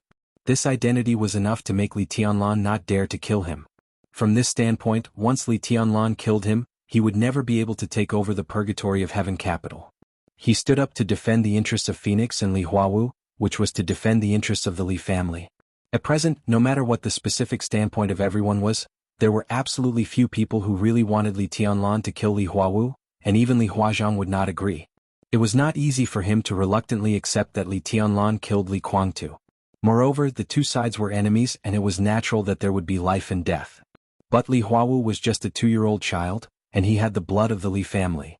Now he pointed out that Li Tianlan was an outsider. How could these people tolerate Li Tianlan killing Li Huawu? As long as Li Tianlan could not touch Li Huawu and his mother, he could not touch Heavenly Hound. To some extent, he and Zuoxian were the same, but they were also completely different. Zuoxian was just a visiting professor of the Purgatory of Heaven capital. This status was not low, but it could not be said to be too high. He could only be regarded as a high-level member of the Purgatory of Heaven capital. He stood up to protect Li Huawu and his mother, and even dared to regard Emperor Dong's palace as a part of the Li family. He was advancing in order to retreat. He was extremely loyal to Li Guangtu. What he did was nothing more than doing his best to protect the interests of the Purgatory of Heaven capital. Naturally, he would not want Emperor Dong's palace. He just wanted to keep a small part of the core interests of the Purgatory of Heaven capital as much as possible, so that Li Huawu could have the hope of making a comeback in the future. The Heavenly Hound was the chief of staff of the Purgatory of Heaven capital. This was the absolute core high level of the Purgatory of Heaven capital. Its power and status could be said to be in the top 5. In terms of strength, compared to Dawn, the Heavenly Hound was not inferior at all. He protected Li Huawu and his mother, which could be said to be advancing in order to retreat, but what he wanted was to protect the entire Purgatory of Heaven capital. Who in the Purgatory of Heaven capital didn't know Li Tianlan's origin? Zuoxian naturally knew about it, but he didn't say anything. However, the Heavenly Hound directly pointed out this point. Just from this difference, it could already be seen that the two had completely different motives. The former was really to protect the Lord. The latter was to create a favorable situation for himself and then compete for benefits. The playful expression on the Heavenly Hound's face became more and more obvious. Today's situation was simply good for him. If he didn't seize it, he was afraid that he would be struck by lightning. As far as I know, His Majesty was just a child adopted by Senior Li. Senior Li taught His Majesty martial arts and raised His Majesty. He also sincerely hoped that His Majesty could help the Li family rise. The Heavenly Hound smiled and continued, "Everyone knows a lot of things, but there are also a lot of things that you don't know. His Highness Li Guangtu told me a lot when he was alive. Today I'll talk to you about Senior Li. In order to let the Li family rise again, Senior Li made 3 arrangements. The first arrangement was naturally His Majesty. He kept His Majesty by his side and taught His Majesty everything that the Li family had learned. And his second arrangement was the Purgatory of Heaven capital. He constantly arranged for the veterans of the Li family to fake their deaths to escape and join the Purgatory of Heaven capital. That's how the present arrangement came about. What we are going to talk about now is the third arrangement. Senior Li secretly adopted a daughter and taught her all the unique skills of the Li family, including the 24 moves of sword, and has been in secret contact with her for many years. At the same time, Senior Li also passed a part of the Li family's secret skills to her. At the same time, Senior Li also secretly gave part of the Li family's property to this adopted daughter. Regarding this, in addition to Senior Li and the adopted daughter, only His Highness Li Guangtu knew about the existence of his adopted sister. The brother and sister had a very good relationship. Although they didn't see each other much, they were like-minded and both of them were geniuses. At that time, the adopted daughter was in charge of part of the Li family's wealth and received the Li family's martial arts. Coupled with her own outstanding talent, she entered the invincible realm smoothly. The Heavenly Hound laughed. After entering the invincible realm, the adopted daughter set up a force and also set up a fund on the surface. In the crowd, the faces of many elites of the Purgatory of Heaven capital had gradually changed. The clear voice of the Heavenly Hound continued to echo. Everyone should have guessed that the adopted daughter was the master of Samsara Palace. She set up the Samsara Palace and also set up the Flourishing Age Fund on the surface. In fact, today's Emperor Dong's palace originated from the Li family. The relationship between His Highness Li Guangtu and the master of Samsara Palace is very good, which has long been proved. Don't forget that the Purgatory of Heaven capital could appear in the Dark World smoothly and occupy East Island because the master of Samsara Palace initiated the final battle of Heaven capital. The words of the Heavenly Hound were powerful. The strange atmosphere continued to spread inside the Purgatory of Heaven capital. Some people were thoughtful. Some people were stunned. Some people suddenly understood. Some people were skeptical. The smile of the Heavenly Hound became more and more relaxed. He had expected all this. Everything he said could also be justified in the absence of key evidence. For example, the master of Samsara Palace did know the 24 moves of sword of the Li family, and even her martial arts was the 24 moves of sword. Another example was the final battle of Heaven Capital. From the current situation, it seemed that the Samsara Palace was indeed helping the purgatory of Heaven Capital to officially enter the secular world. These could all be explained. As for the truth, did it matter? Li Honghe was dead and would not deny him. Li Guangtu was dead and would not deny him. The master of Samsara Palace was dead and would not deny him. Without these key witnesses, what could Li Tianlan use to deny him? Moreover, would the dignified Dong Huang argue with him until he was flushed with anger? How could it be possible? The number 1 on the world divine list was invincible. Such an expert would definitely disdain to argue with him. But in the current situation, it was not appropriate for him to kill him. In such a deadlock, the best choice for Li Tianlan was to leave temporarily. The heavenly hound took 2 steps forward, with unconcealable pride in his eyes. As long as Li Tianlan left, he would become the hero who protected Li Huawu and his mother today. As the chief of staff of the Purgatory of Heaven Capital, he naturally had his own forces in the Purgatory of Heaven Capital. Li Tianlan wanted to leave today. In order to save his face, he would inevitably take away a group of people who were loyal to him led by Li Huazhang. Daybreak and Dawn were seriously injured. The Purgatory of Heaven Capital was in a mess. This was what the Heavenly Hound wanted most. He just waited for Li Tianlan to leave and then he would kill Daybreak by all means. The seriously injured Dawn was nothing to worry about. Next, he would use the power of the Purgatory of Heaven Capital to promote the brother-sister relationship between the master of Samsara Palace and Li Guangtu, and then to promote that Li Huawu was the legitimate heir of the Li family. It was unlikely for Li Huawu to inherit Emperor Dong's palace. No matter what, Li Tianlan could not be a man without a temper. But as long as he occupied this legitimate position, the Heavenly Hound could at least guarantee that he could keep the Purgatory of Heaven Capital. Now, no matter how down and out the Purgatory of Heaven Capital was, it was still the foundation of a superpower, representing power and wealth that others could not imagine. As long as he could control the Purgatory of Heaven Capital, he would become one of the most powerful people in the dark world.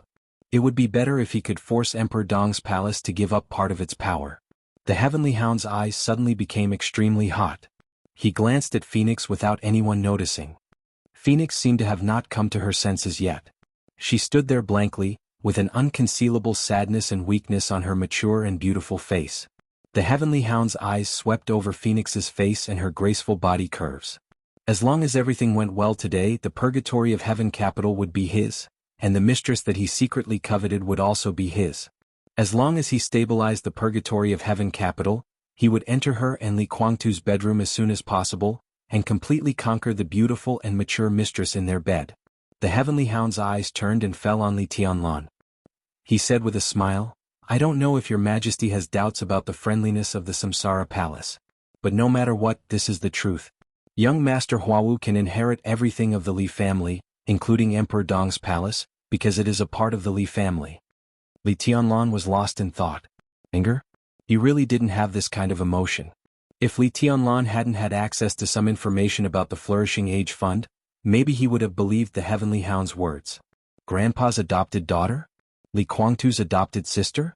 Everything about the Samsara Palace had nothing to do with Li Tianlan? The Arabian Nights was unimaginable, a bunch of nonsense. Except for military counselor, no one in the world could really understand the Flourishing Age Fund. It was an empire of wealth hidden in the dark. What was exposed to the outside was just the tip of the iceberg. And this tip of the iceberg seemed to be written with Li Tianlan's name after the Samsara Palace was merged into the East Emperor Palace.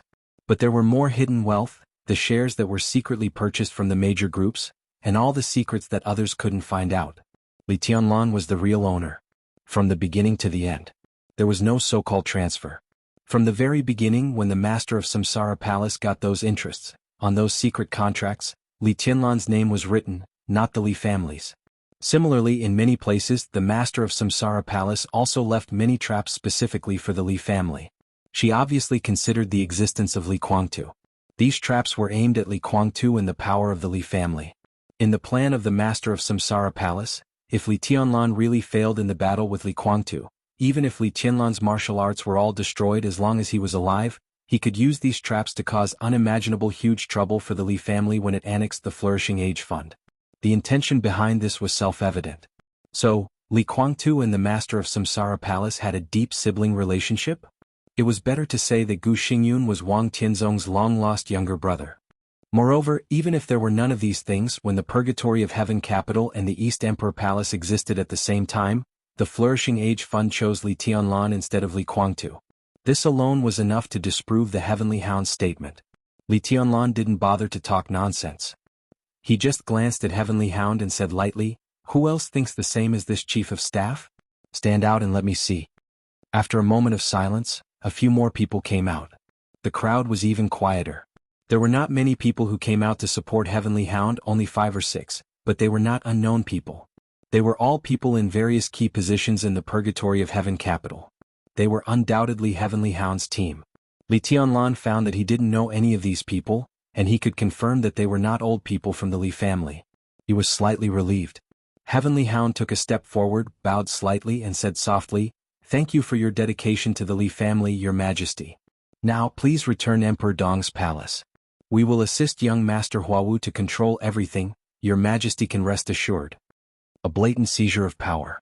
Li Tianlan looked at the crowd behind Heavenly Hound. No one clearly supported this small team. But when many people met Li Tianlan's eyes, they subconsciously looked away. Among them, there were many veterans of the Li family that Li Tianlan was familiar with. Li Tianlan understood Heavenly Hound's reliance. Perhaps in the minds of Heavenly Hound and others, he came today to subdue the Purgatory of Heaven capital, not to kill people. After all, in their minds, Li Kuangtu was already dead and it was meaningless to kill others. Instead, it would disappoint these old people of the Li family. So Heavenly Hound and others seemed to stand out fearlessly and clamor for power, but in fact they wanted to keep the Purgatory of Heaven capital advancing in order to retreat? And these old people of the Li family? Li Tianlan was silent. He could probably understand their silence. In a sense, this could not be called betrayal. Heavenly Hound talked a lot of nonsense, but at least one thing was true. That was, although his name was Li Tianlan, the real situation was that his surname was not Li. He was not the grandson of Li Honghe, nor the son of Li Kuangtu. In terms of blood relationship, he was indeed an outsider of the Li family. How important was a surname? When the treason case broke out abruptly, the Li family was full of talents and experts. It was no exaggeration to say that if everyone in the Li family's camp revealed the intention to change sides, it was not difficult for anyone to find another way out. But these people didn't die from the beginning to the end. They followed Li Honghe out of Yuzhou and the highest stage of Zhongzhou state and endured more than 20 years of suffering. Some people faked their deaths to get away, but many others really died on the border. Why did all this? It was for the name, Li. When Li Tianlan was Li Honghe's grandson, everyone regarded him as the young master and the future hope of the Li family. Under Li Honghe's will, they were even willing to stand against Li Kuangtu for him. But now, his true identity had not been exposed. But Li Kuangtu had already said that Li Tianlan had nothing to do with him.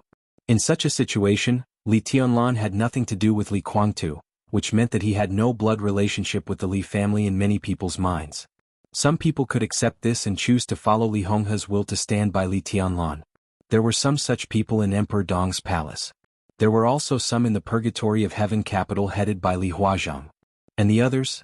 They didn't want to choose Li Kuangtu, especially after Li Kuangtu chose to cooperate with Gu Xingyun.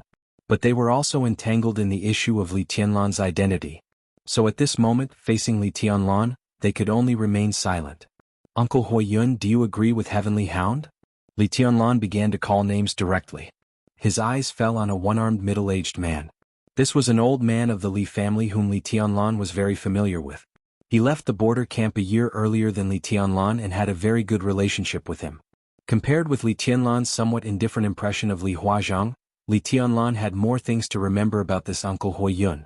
The first roasted hamster he had eaten when he was a child was given to him by this uncle. In that camp, it was already an extremely rare delicacy. The corners of Huiyun's mouth moved and he felt a little bitter. "Your teacher is now in Reki City and will be back soon. Aren't you going to go back with me to see him?" Li Tianlan continued to ask.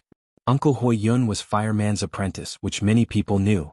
He had planned to follow Fireman's path and break through to the invincible realm at the Fire-Flaming Realm. But after the treason case, Fireman was imprisoned in the desert prison. Disheartened, Huiyun entered the thunder-shocking realm. Later he was injured in a battle at the border and lost an arm. He had no hope of entering the invincible realm. But he should always remember the friendship of those years. God? Uncle Hui Yun gave a wry smile and seemed to want to call his name.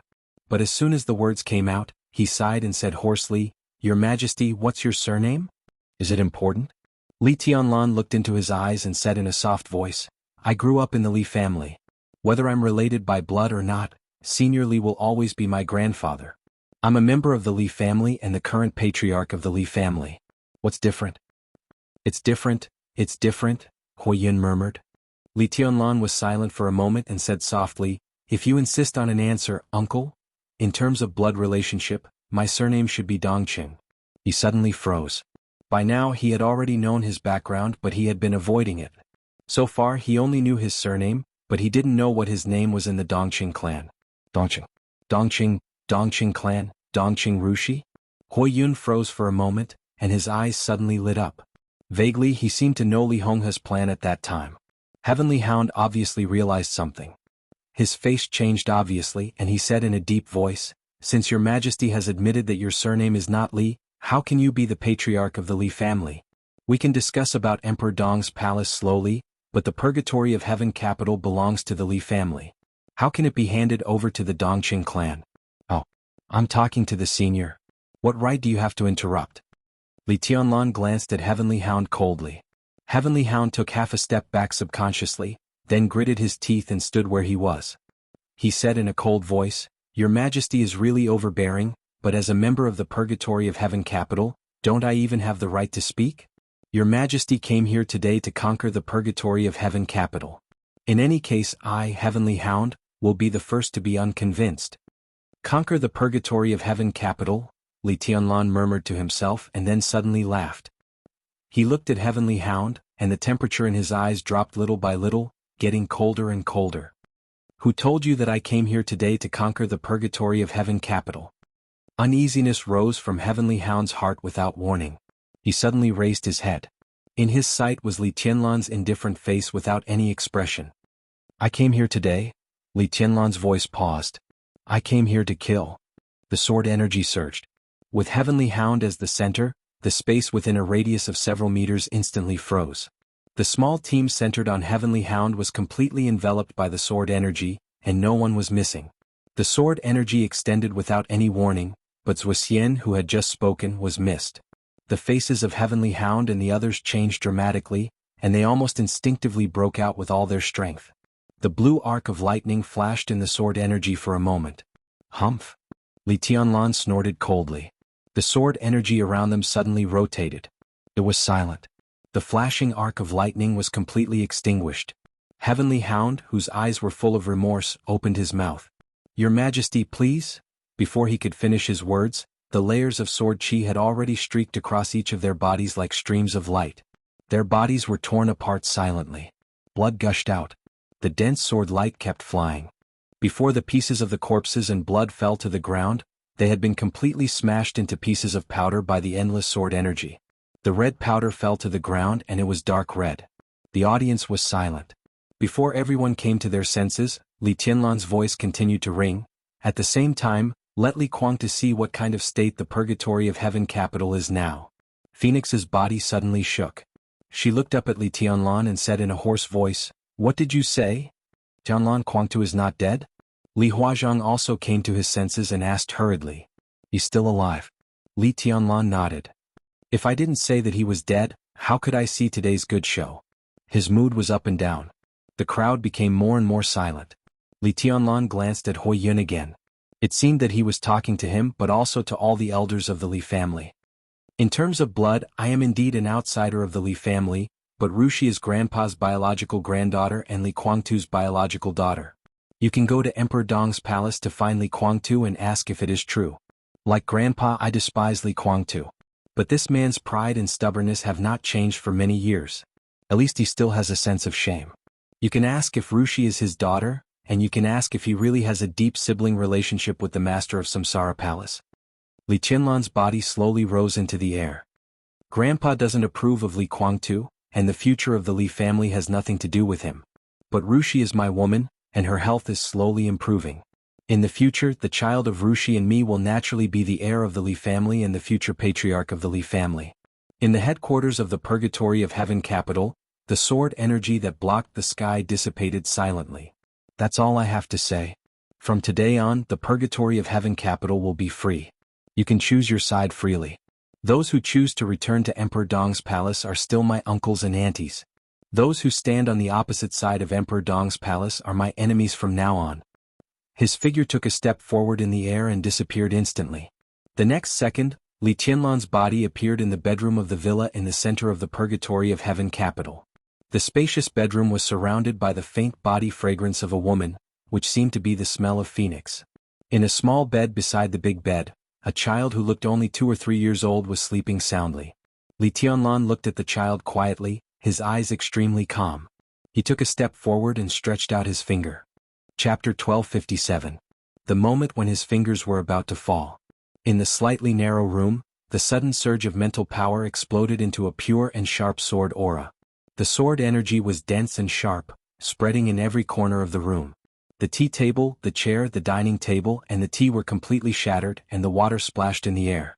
For a moment, it seemed that everything in the room had become a sword, and all of them rushed to Li Tianlan. What the fuck do you want to do? Li Tianlan, if you dare to touch Huawu, I will make you pay. The violent and suppressed roar echoed in the room, and Li Guangtu's body rushed over with the flying sword energy. Li Tianlan's body moved. There was a slight sound of civilization in the room. A transparent air vortex rotated rapidly with Li Tianlan as the center, and the sword energy rushing from behind all pierced into the vortex and became a part of it. The transparent vortex expanded, and the edge hit Li Guangtu hard, directly sweeping his body out. The expanding vortex covered half of the room, and also Li Huaqing, who was standing beside Li Tianlan. Li Guangtu, whose body hit the wall hard, looked pale but instantly turned red. He stared at Li Tianlan with a twisted expression, with monstrous anger. Look, he's anxious. Li Tianlan pointed to Li Guangtu and said to Li Huaqing. Li Huaqing's mouth twitched and he didn't speak. He squinted and quietly looked at the bright screen in front of him. The huge screen was clear and bright, showing the bedroom on the other side of the screen perfectly in front of them. There was another Li Tianlan on the screen. At this time he was standing in front of the baby's crib, stretching out his finger and gently tapping the face of the sleeping baby. The 2-year-old child moved in a daze and turned over, but he didn't wake up. Instead, he stretched out 2 chubby little hands in his sleep and held Li Tianlan's finger.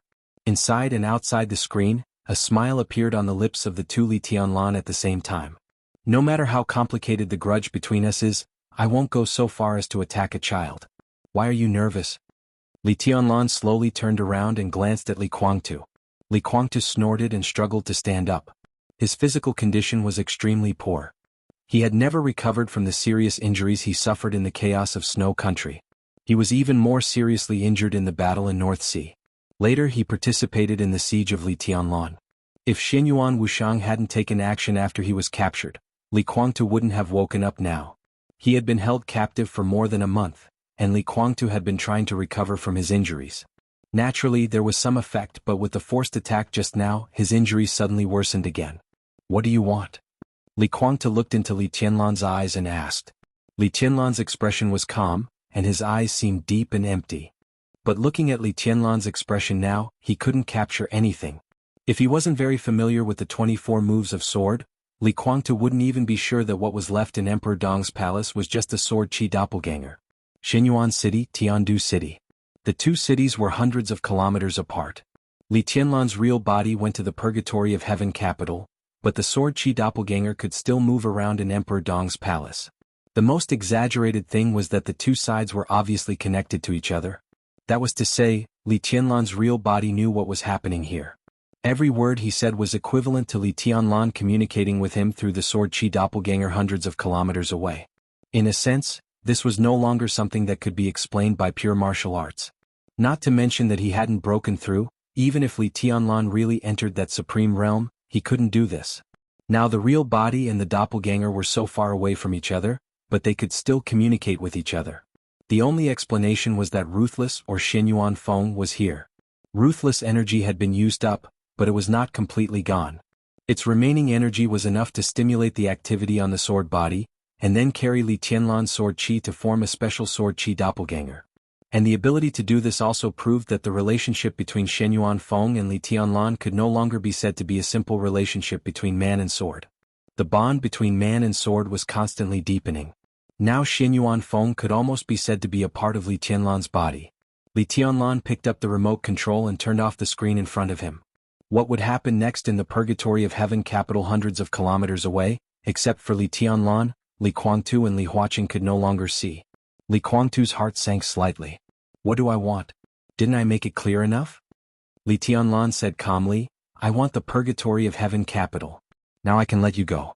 After returning to the headquarters of the Purgatory of Heaven capital, I will announce that the Purgatory of Heaven capital is officially incorporated into Emperor Dong's palace. The overall structure of the Purgatory of Heaven capital will be retained. I will only select a part of the core personnel to enter Emperor Dong's palace.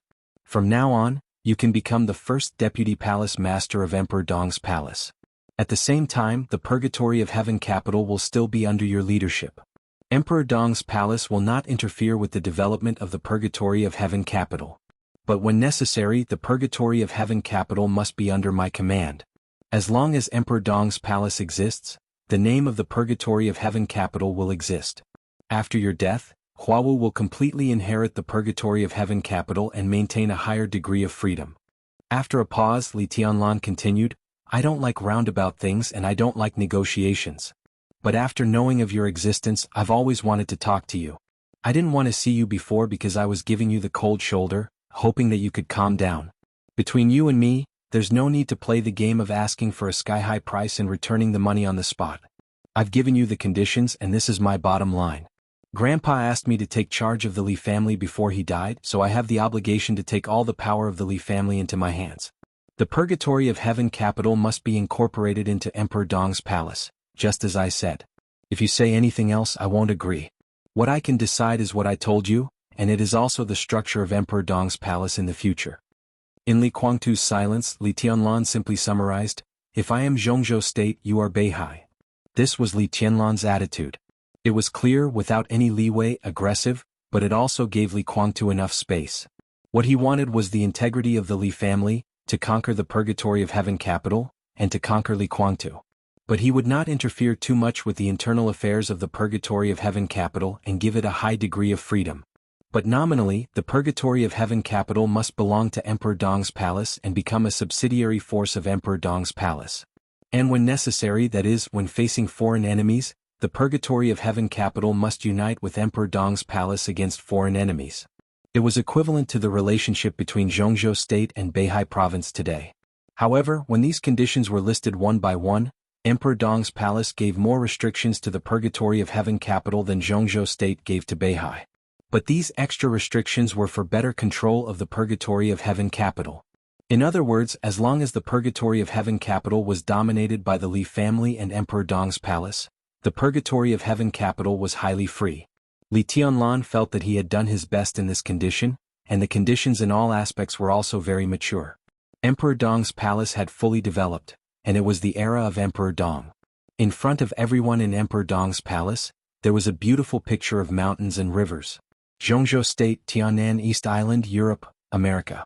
Time passed, and the shadow of Emperor Dong's palace would spread to the whole world over time. Such a Emperor Dong's palace had completely suppressed the Purgatory of Heaven capital in terms of influence, talent reserve, high-end combat capability, wealth, and intelligence channels. And Li Tianlan himself had reached the top of the divine list. The siege also fully showed that Li Tianlan's personal combat capability had completely surpassed Li Guangtu's. Throughout the hundreds of years of the Li family, Li Tianlan could now be said to be the strongest patriarch. And now he had caught Li Guangtu, controlled his life and death, and controlled the life and death of his children. Under such circumstances, he gave Li Guangtu his own conditions. If Li Guangtu still refused, then no matter what happened in the future, he would basically not change his attitude. This was the final negotiation between the two branches of the Li family, and Li Huaqing was the witness. And Li Tianlan also gave conditions that were not difficult to accept. Including what he had just told Li Guangtu, the high degree of freedom after the Purgatory of Heaven capital joined Emperor Dong's palace, and his position in Emperor Dong's palace. The first deputy palace lord of Emperor Dong's palace was completely under Li Tianlan. With Li Tianlan's temperament, since he gave him this position, it was impossible that he would not dare to give him the responsibility he should bear. So Li Guangtu did not have to worry about having no real power in Emperor Dong's palace. There were 3 deputy palace lords in Emperor Dong's palace. Saint, Hidden God, and Li Shi. What did this mean?